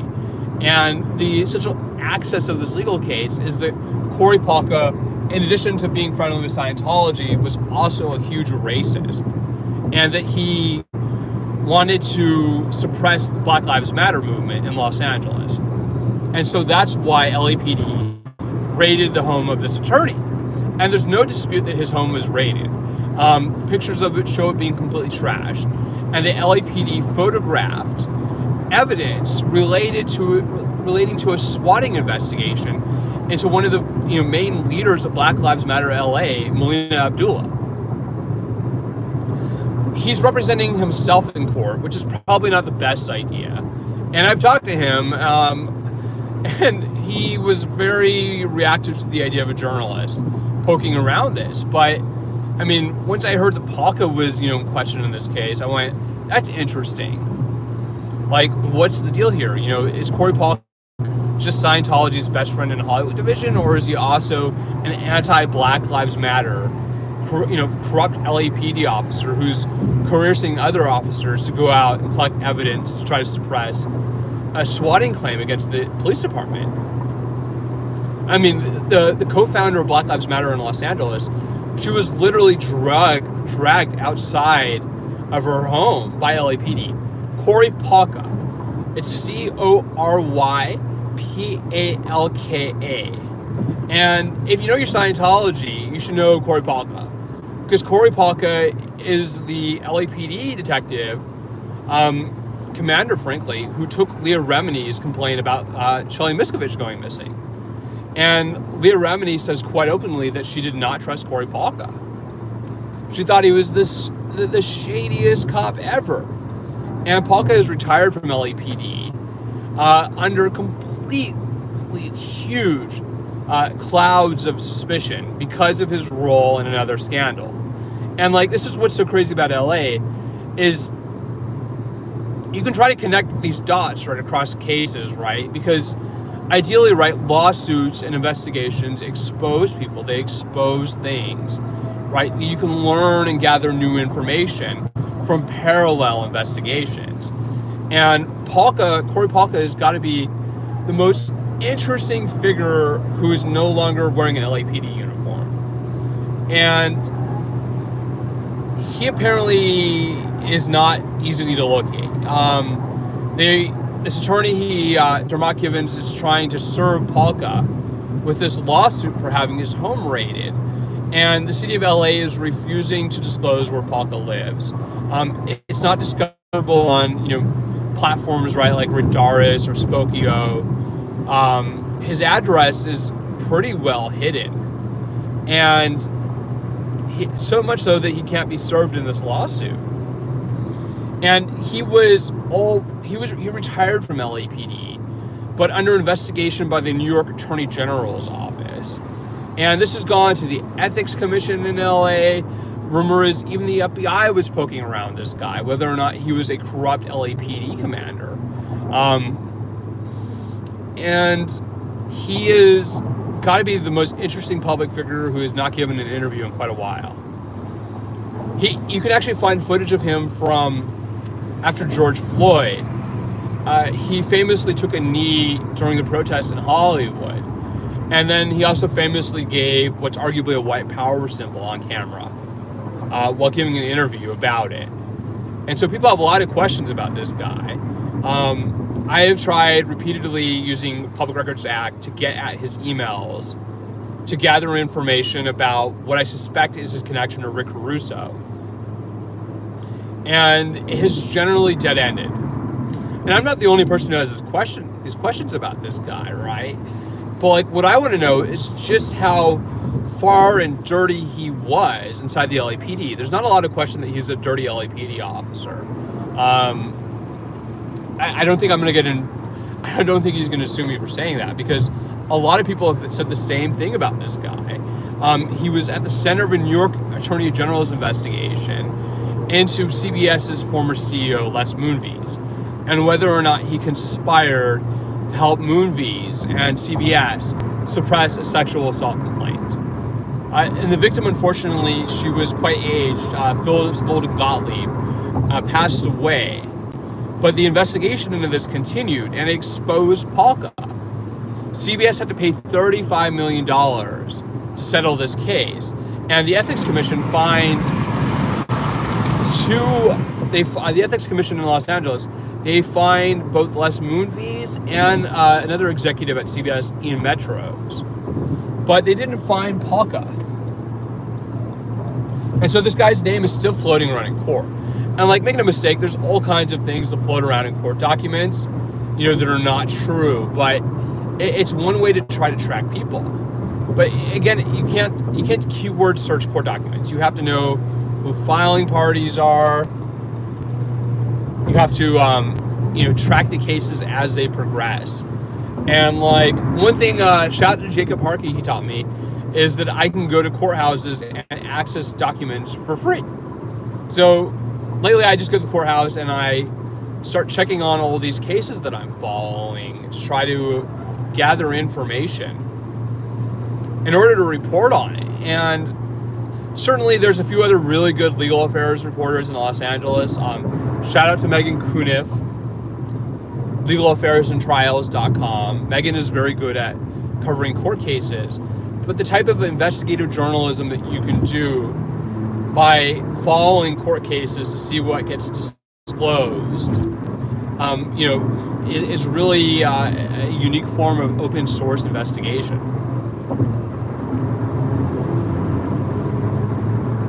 And like, certainly, like, I support open source investigation, right? Like, they call it OSINT, like OSINT, like open sources. I think it's like something intelligence techniques to use, right? Open public information. I forget the acronym, meaning to use public information for the purpose of journalism, to use, internet information, court records, which are public records requests, social media, right? To be, analyze, stories and issues, and to build the type of investigation that withstands scrutiny. Yeah, I've heard different theories about why Leah Remini, did not get involved in the protests. I mean, I think obviously, from what I understand, she and Aaron Smith-Levin do not get along. And I have more questions, I think, about Aaron Smith-Levin, perhaps, and like what goes on behind doors with that guy than I do with Leah Remini. And of course, people have tried to tar Leah Remini back too. So, I mean, I think this is kind of like where, you have lots of questions about what different people in the Scientology movement's motives are. And like, I think that, to an extent, like, these questions are really taking away a lot of their momentum. And it has nothing to do with anything I do. It's just not a cohesive group of people. And their inability to be cohesive as a movement really weakens their ability to create organized protests. It's very asymmetric. And the anonymous protests, by contrast, right, like, which were like I think 15 years ago now, were relatively much more organized. There was a central banner. You know, they were able to muster a larger number of people. Yeah, and I mean, I don't think Aaron Smith-Levin did himself any favors by, you know, kind of essentially laughing at it. You know, that people were out there, right, you know, shouting this phone number, and that he didn't take it seriously. I just don't think he helped himself with that. And I think that his kind of quiet sponsorship of this has been very, like, ham-handed at best.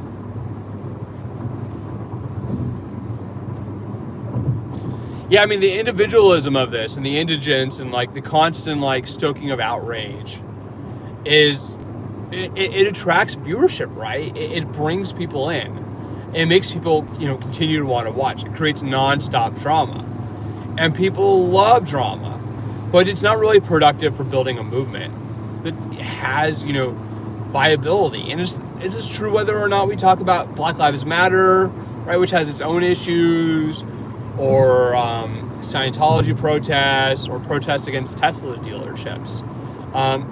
You know, indivisible, right? Your ability to, you know, build a sustained movement is only as good as your organizing power. And, you know, you want to have a high degree of organization in your leadership, right? But you also don't want to be so easily, you know, discoverable, right, that your movement can just be easily ruled up, right? The false, you know, pretext can be created, right, to arrest people, to prosecute people. You don't want that. That's not good for you. It's not helpful. It makes it easy for the police to come down on you like you were the Black Panthers, you know? And that's really where, I mean, as far as the Scientology thing, right, that they're not able to mobilize numbers. The kind of viral aspect of it, you know, really got, you know, into Rolling Stone per se, right? For the right reasons, has really, I think, eroded away. And I mean, some of that is the Scientologists, right? The Scientologists are almost deliberately starving it of content. They don't want to be turned into content, right? And so they have, you know, shielded and insulated themselves. That's where they're at. I don't know about tomorrow. I kind of just stream when I can.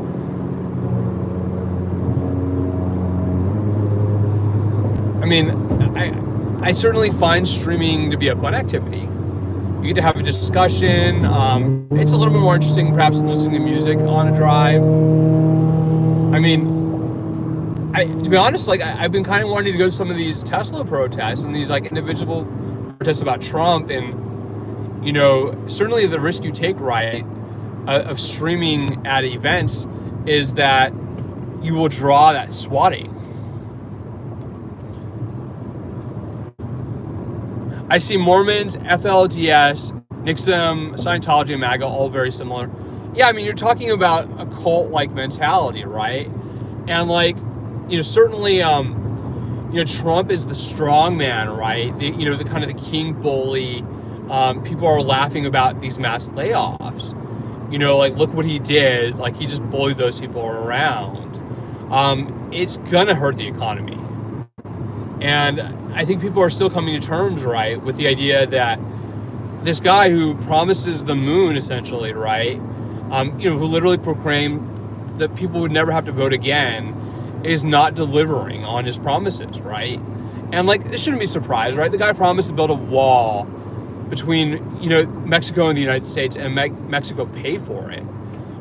He's promising to take over the Panama Canal, to acquire Greenland, to take over Canada. These are just outlandish things to say. And he says one outlandish thing after another.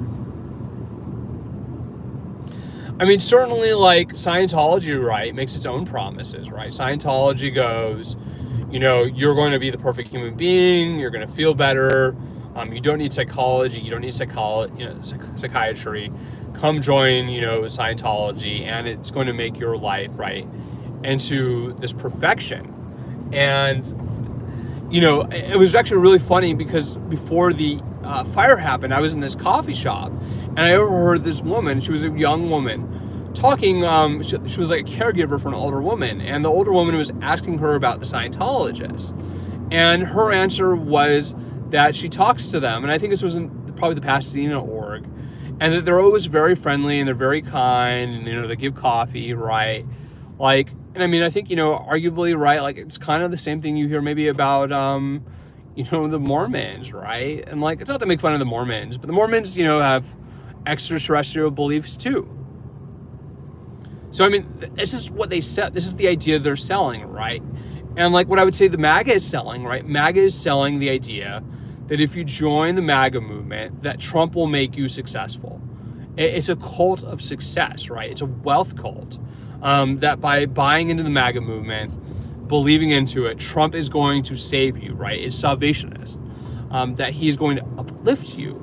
And I mean, I think arguably we are, you know, a couple months into this, you know, second experiment of Trump, and things are not getting better. You saw huge protests recently at the National Mall, right?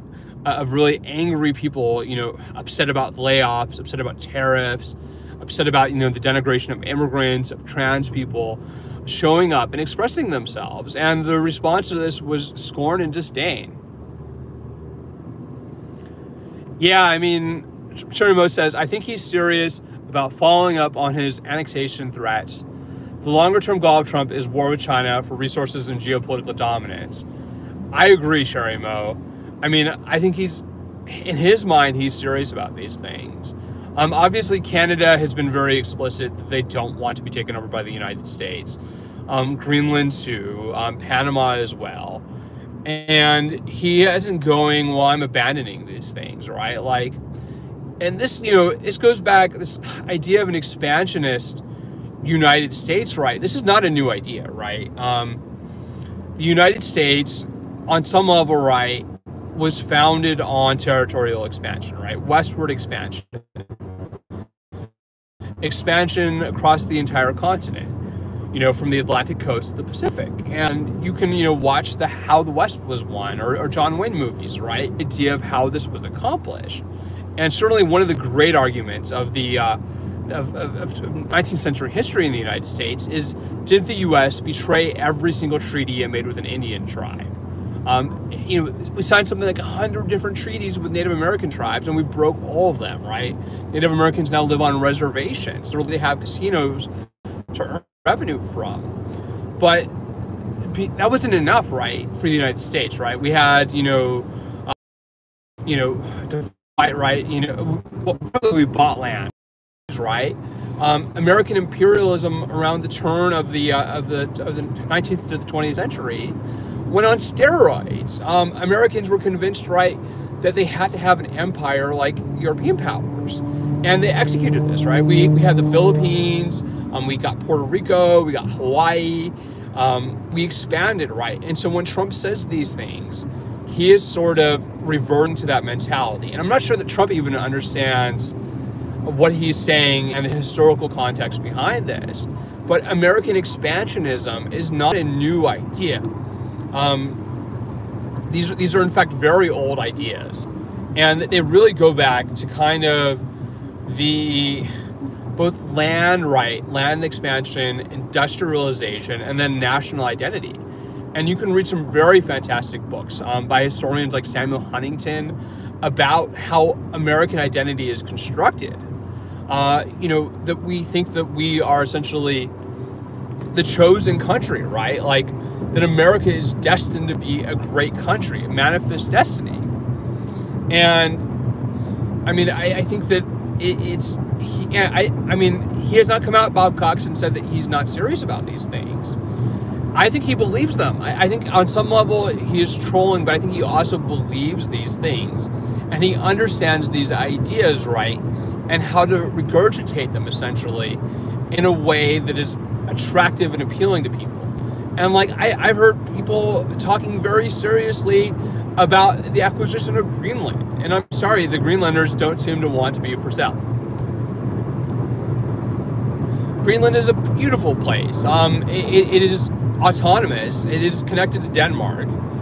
Denmark subsidizes Greenland, right? And like, I mean, certainly, you can argue, right, if Danish control over Greenland is, colonialism or imperialism, it's important to remember, right, that England was not the only country with colonies in North America.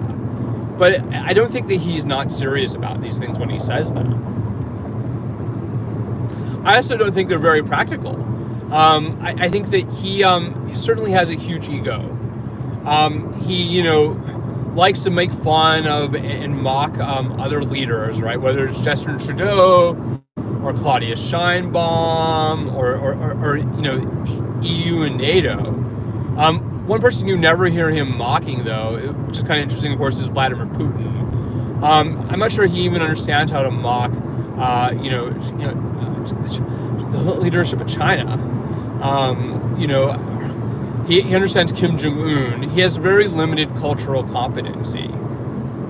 And it comes out in a very limited type of way. But it plays very well, right? And again, this kind of goes back to this idea, right, that bullying people, harassing them, it can be great entertainment. I mean, Trump harasses everybody. He is a master harasser, if you ask me. He's really, really good at what he does. And I mean, I thought it was really interesting. There was I forget the book name that came out the other day that supposedly had kind of like quotes from Trump behind doors. And the funniest one was he claims that Stormy Daniels said he had relations with her. E. John Carroll said he had relations with her, or rather assaulted her.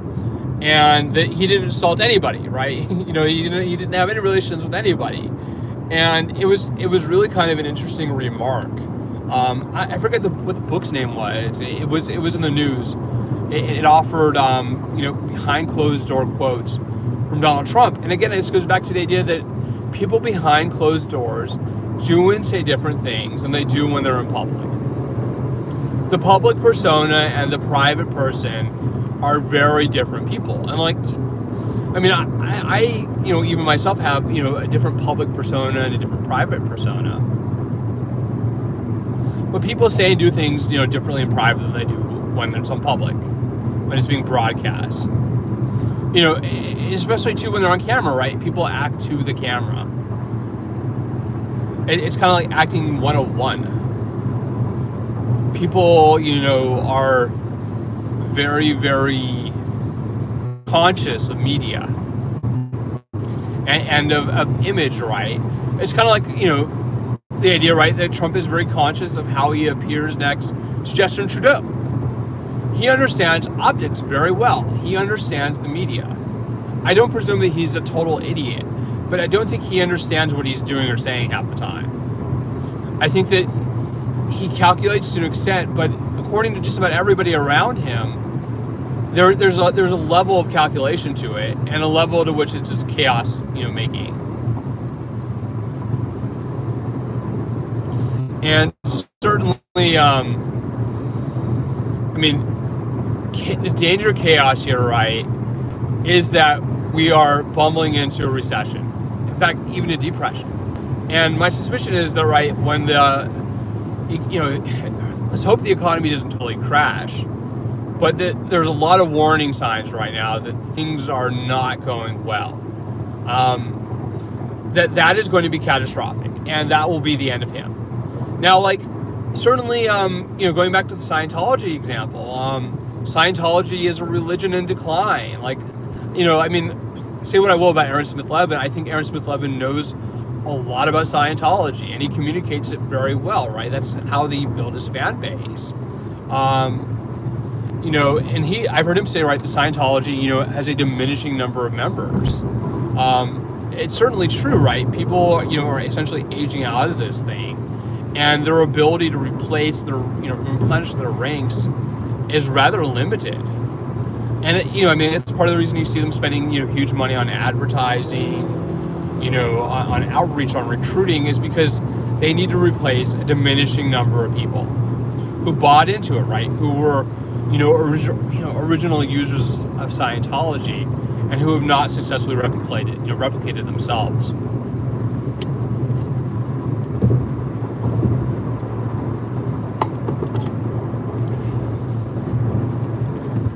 It's kind of chilly out from what I can tell. It's supposed to be 61 degrees outside. It's a little airy.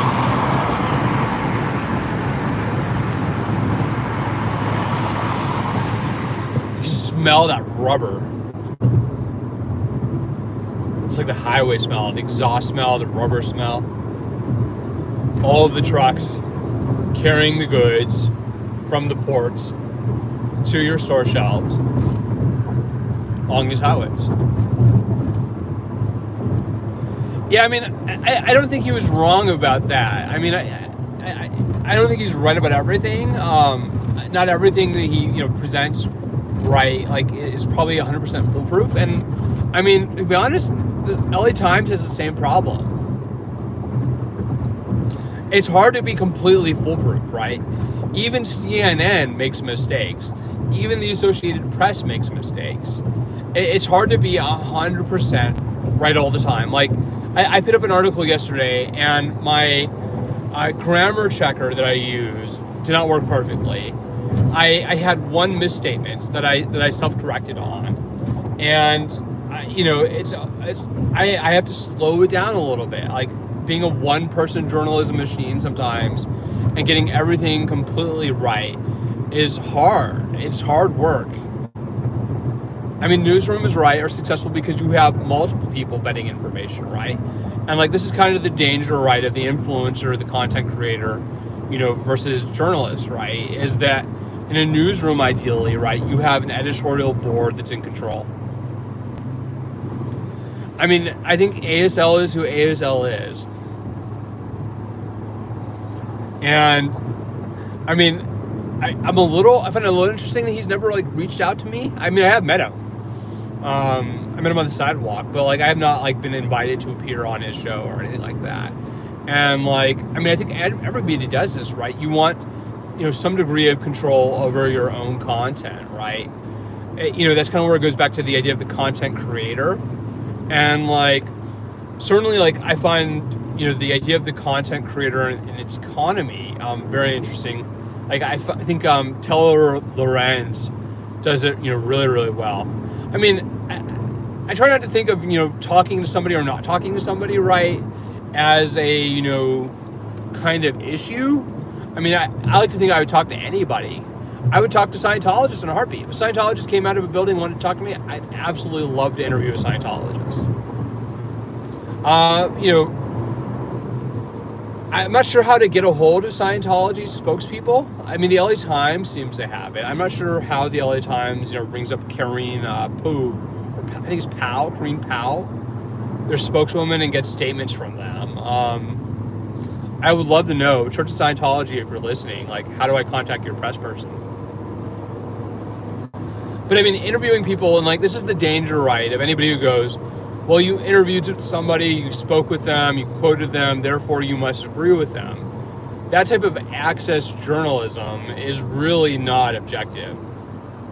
It's really not the optimal way to go about collecting information. You have to be willing to talk with anybody. People got mad at me for talking to the Zero Dark Tony, and frankly, I mean, I understand why, but I was also collecting intelligence on as much as I could on that guy to try to figure out what makes him tick. What goes on in this guy's head, right? Who's saying terrible things about people.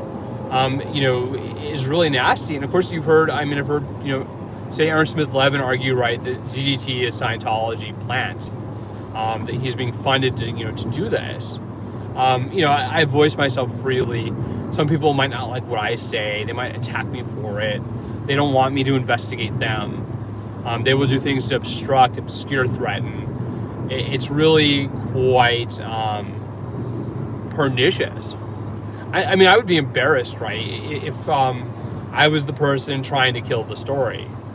But again, there's an entire profession of people who try to kill stories. Fixers, right? PR people. It never works. You can't kill a story.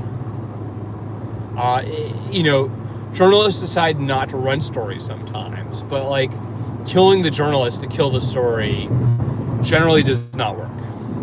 It's a fruitless enterprise. It's a way of doing and thinking that is suppressive. It is repression. And like, that's really not the way to get your point across. You're always much better off disputing things in a dignified way.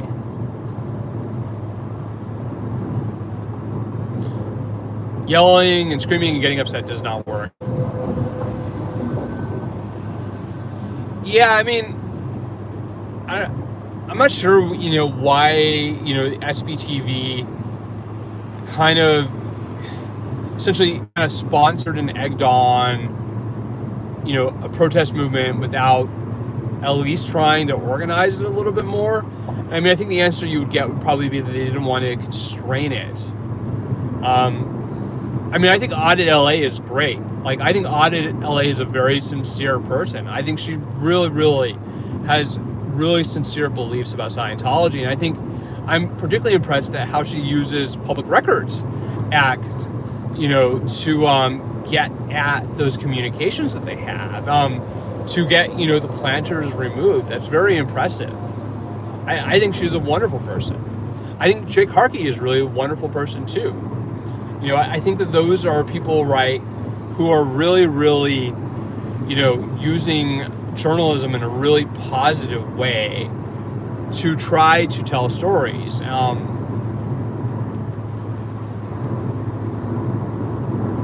I think she's a really serious, wonderful person. I mean, I think, it's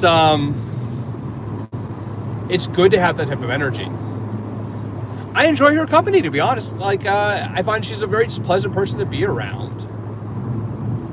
No ulterior motives. No games. Not being, nasty to people, trying to provoke people, trying to initiate fights. Very serious about Scientology.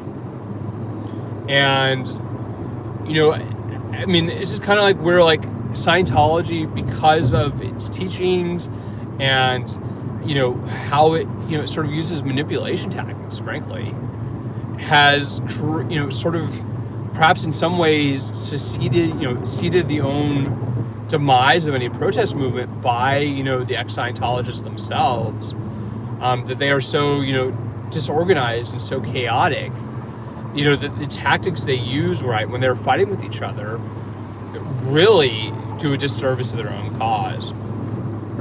I mean, I think that's probably what I would be writing about. How, the movement, for what it's worth, is so fractured. I mean, I think this goes back to, right, like, people want to look at people who they think are attractive. Not just informed, not just, arguably charismatic, right? But who are visually attractive, who are engaging, right? Who trigger a response. I think that's, really kind of as far as like why some of the initial content was so viral. It was really, really kind of triggering. It really worked on that level to get people outraged, to make people laugh, right? It uses emotion. And emotion is the most powerful thing that we have.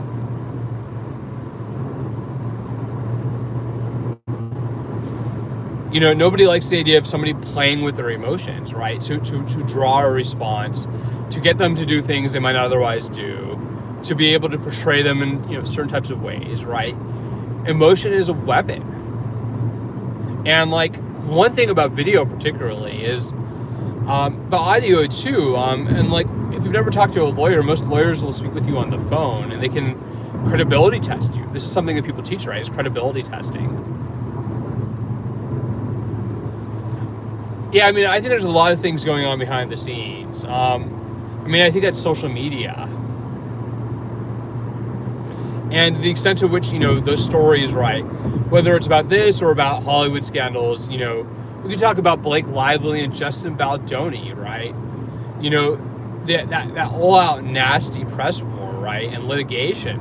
Who's telling the truth, right? Is Blake Lively, a conspiring person, or is Baldoni the harasser, right? That's kind of like that scandal. I mean, what's impressive is the extent to which this has turned into an all-out PR and legal war. And I tend to think that Blake Lively is probably telling the truth, right?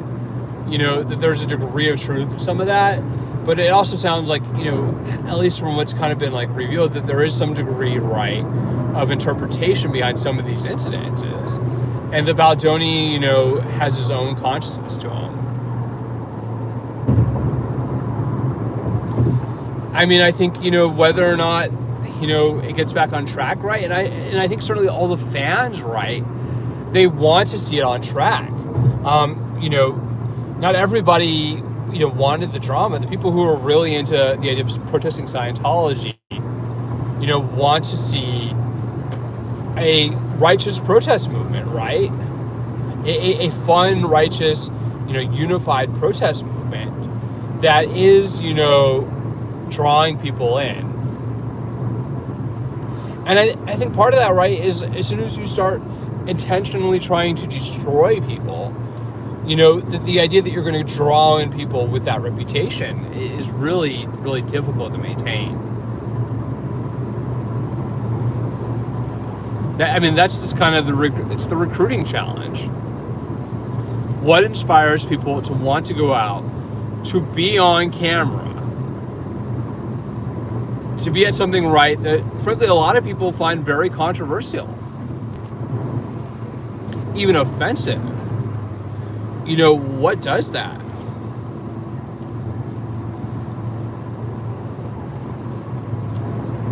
Is it just, clout chasing?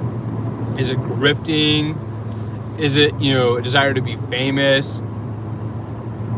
Or is it, there's some other desire, right, to confront Scientology as a cult that is abusive and destructive towards people? I mean, I don't know what goes on behind the scenes totally. I mean, certainly, like, I remember when people came out and we had the big scroll on the street opposite of La Poubelle. And at the end, right, I was there helping pick up that scroll of the names, to try to protect it, right? After essentially the photo op was done, to, be conscious, right, that, this is, a document that's really kind of important to people. I think that was my proudest moment as far as just being out there and trying to be a decent person and a decent journalist. I thought that was a very powerful moment. And that was the most people I ever saw there.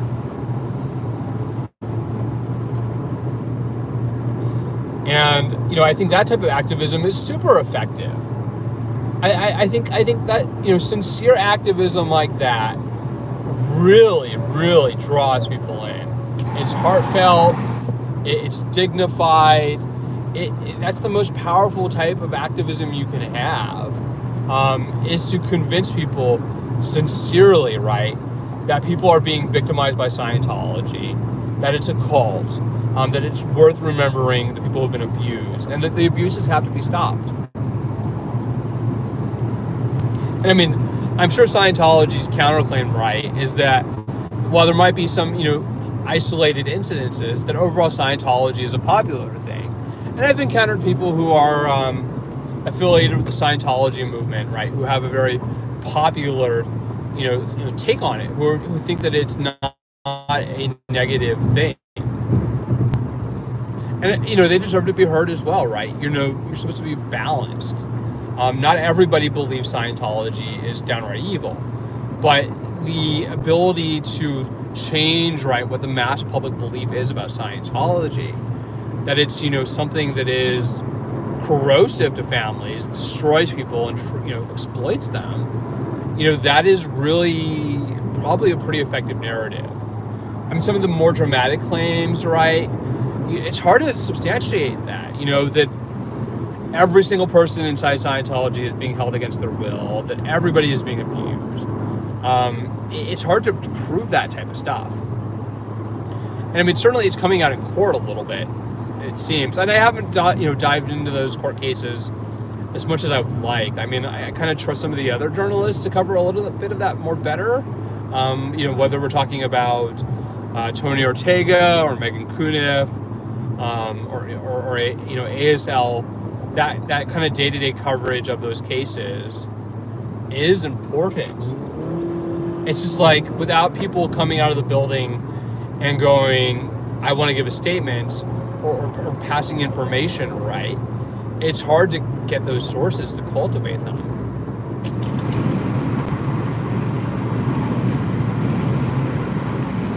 As much as I would like. Oh, I think Dodge is doing a really good job too. I think Dodge is doing a really good job, in fact. Like, I watched a little bit of him earlier, and I mean, he is doing really good, straight, narrow reporting. I would happily interview Dodge, or talk with him, or be interviewed by him. I think he's a pretty legitimate journalist.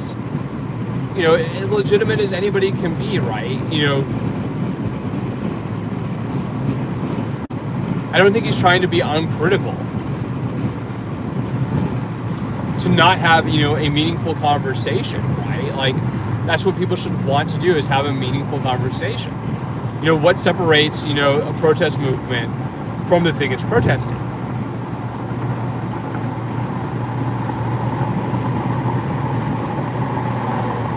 I mean, I think that's kind of the question, right?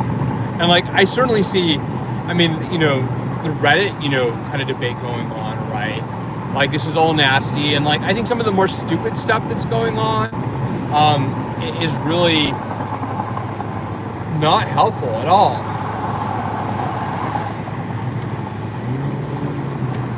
Vague online threats, outlandish statements, constant, dramatics. I mean, sometimes, I think really before you make a video about somebody, you should probably try talking with them meaningfully. I think that making, essentially attack videos on each other is really, really ineffective. I don't think it's convincing anybody. And I think, the extent to which you're seeing this split into different camps is probably the worst thing that can happen as far as drawing in that audience. I mean, it's kind of like watching Evander Holyfield versus Mike Tyson.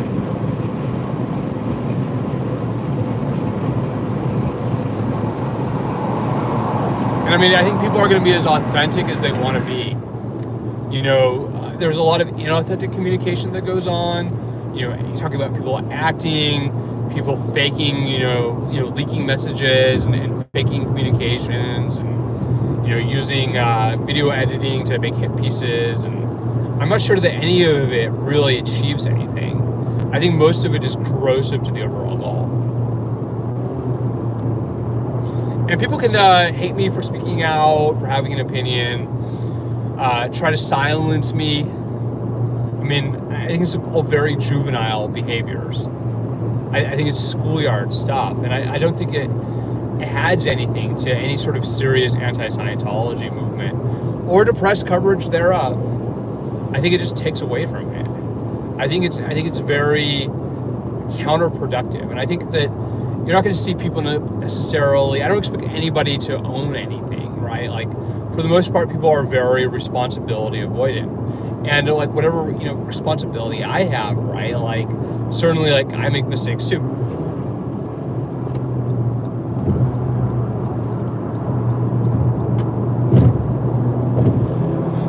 Getting so close. Yeah, you learn different things over time, right? Sometimes, you're expressing an opinion, you're expressing analysis, you have certain viewpoints, right? Other times, you're asking questions, or you're not totally sure, right? And I also love it when you make a little mistake and everybody jumps all over you, oops, they made a mistake, let's discredit them completely. It usually does not work. It usually just is not an effective tactic. It's a way to narrow debate.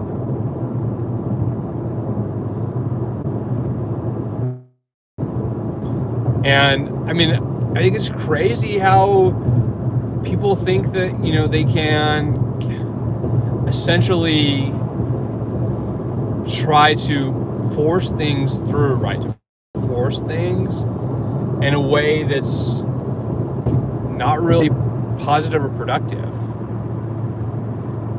Yeah, I mean, I think it's been off the rails for a while.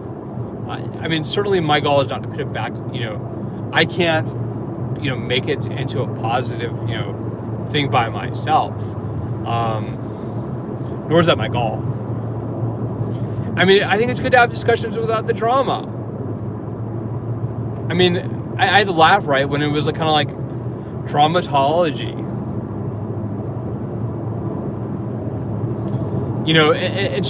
I was impressed by the extent to which people, create alternate usernames, use the chats, to spread misinformation about, other people online.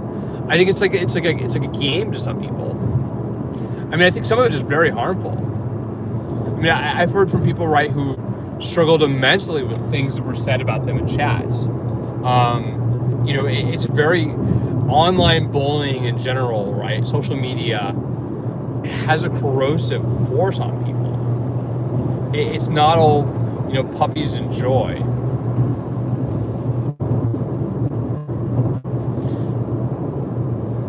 I don't know. I think maybe the most effective thing people could do, right, would be to, I don't know what Scientology's views are on keeping pets, but I've never seen a Scientologist with a dog or even a cat. Maybe we should get the therapy dogs outside of the Church of Scientology. Yeah, I mean, I think that it's kind of the nature of YouTube as a platform. I think that, YouTube is literally it's supposed to be very interactive, right? But ultimately, right, it feeds into a lot of negativity. So-and-so said this about me in their video. I'm mad, therefore I'm going to make a response video. It's like rappers. It's like rappers fighting with each other. Like making diss tracks. And I think that dissing people is usually just very counterproductive. I think Travolcado is fine from what I understand. I think she's just busy living her life.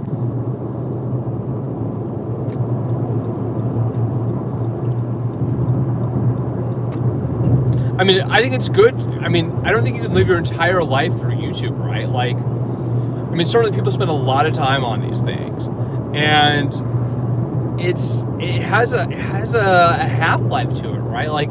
There's only so much YouTube any one person can consume. To watch all of the streams, I think a lot of people were doing, requires literally all of your time and attention. To be up to date on everything, right? So have seen every video of every moment. You find yourself scrolling through this. And then certainly I read faster than I watch video or listen to audio. So I'm most thankful when there's a when they have the transcript button and you can just read the transcript and find the information that you're looking for. It saves time investigating.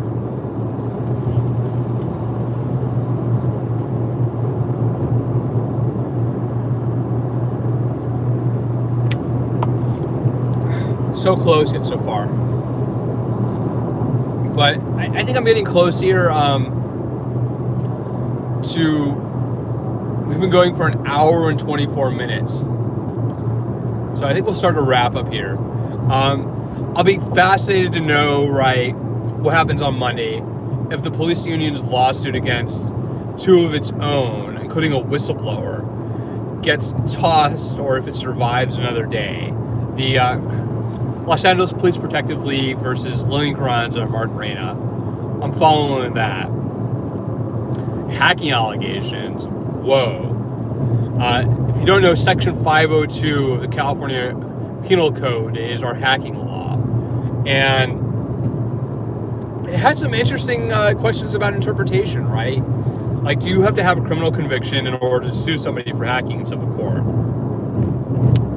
What is an act, right, of compromising a computer system?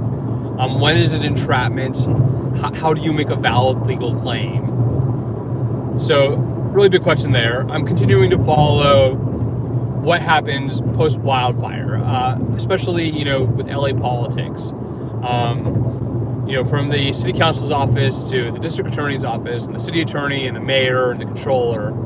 I'm continuing to follow homelessness policy in Los Angeles. Big hearing next Thursday, Los Angeles Alliance for Human Rights versus the city and county of Los Angeles. It's going to be in federal court. I might go to that in person. So Thursday might be my next streaming day. And that's kind of my schedule for next week for now. Those are my two kind of cases I have on calendar. And I have a whole bunch of public records requests I'm waiting for responses on to break open all kinds of fun things if I can. And in the long run, I'm hoping to do another article about human trafficking in the next few months. That is going to require a significantly higher degree of work. That is doing the Lord's work. I'm trying to counter human trafficking. And one of the big questions I have as we kind of look at these trucks, right, is the extent to which, this truck traffic, right, is fueling human trafficking trade along the this freeway corridor here. It's something I'm just beginning to explore. That's going to take a lot of work to get that story. Getting that type of story right is months and months and months of work. So for anybody who wants to support investigative journalism in Los Angeles and beyond, I am doing the best I can. And I'm hopeful that we're going to have some more good stories. There might be a Scientology story coming. I am still deciding if I want to put pen to paper, if I want to deal with all different drama that people want to create about this. People, want to deal with it or not. And certainly the bust on human trafficking a few weeks ago was very, very big. The LAPD really, after my last story on human trafficking, you're right, Bob Cox, they went after it big time. And I have not covered that like I should have. I've just been absolutely swamped. But that will probably be where the next story picks up, is the fact that after Human Trafficking Month, after they did a big press conference with the district attorney, the city attorney, and the LAPD, that they went out and they made a really sizable attempt to counter it. I think people were waiting to see, right, when that was going to happen, because they opened announced, right, an open press conference that they were going to go after it. And they sure did. Thank you, Zippy. Thank you very much. I appreciate it. That was really a big break, and I have not followed up on that like I should have. Scientology was not brought up on that. I think, really it barely got any news coverage, and it deserved news coverage. We're talking about a combined law enforcement effort, right, to crush prostitution in Los Angeles, and particularly along the Figueroa track and the Figueroa corridor. And I think the number of arrests there, I think it was nearly like a dozen or two dozen people. I have to follow up. To break my last story on human trafficking that I did, I had to go LAPD, city attorney, district attorney. I talked with an expert on the field. I coordinated with a nonprofit and actually a second advocacy group as well, the Coalition to Abolish Slavery and Human Trafficking. So I remember hearing, right, that Zach would get the story on that. Yes, I will. Absolutely. I'm continuing to cover USC and particularly Title IX issues. That is hard to investigate too. I have not had a source come forward with more information in a while. Big accountability push, right? Like, you should not be able to brutalize people who are victims of sexual assault and to cover up, right, what has happened to them. And sadly, routinely, this happens in higher education. It happens in schools. Getting rid of the U.S. Department of Education Office for Civil Rights has some really grave implications for protecting people from trafficking. When you talk about college campuses or schools, right, that type of trafficking, it happens. It happens. People get taken advantage of, right? They get used. There's a tremendous appeal of money. for people to participate in what is frankly an illegal sex trade. Sometimes it's voluntary, other times it's forced. When we talk about people getting forced in human trafficking in Los Angeles, we're talking a lot of times about foster youth, people who are being, criminalized in their communities, often for small infractions, who are being put into situations, who are being targeted by people that they know. I mean, that story, I'll be honest, I was sick as a dog when I wrote that story. I had a head cold from the wildfire, and I was trying to finish this story before the end of January, and the story dropped, and then the bus came down. That did not get the attention it deserved.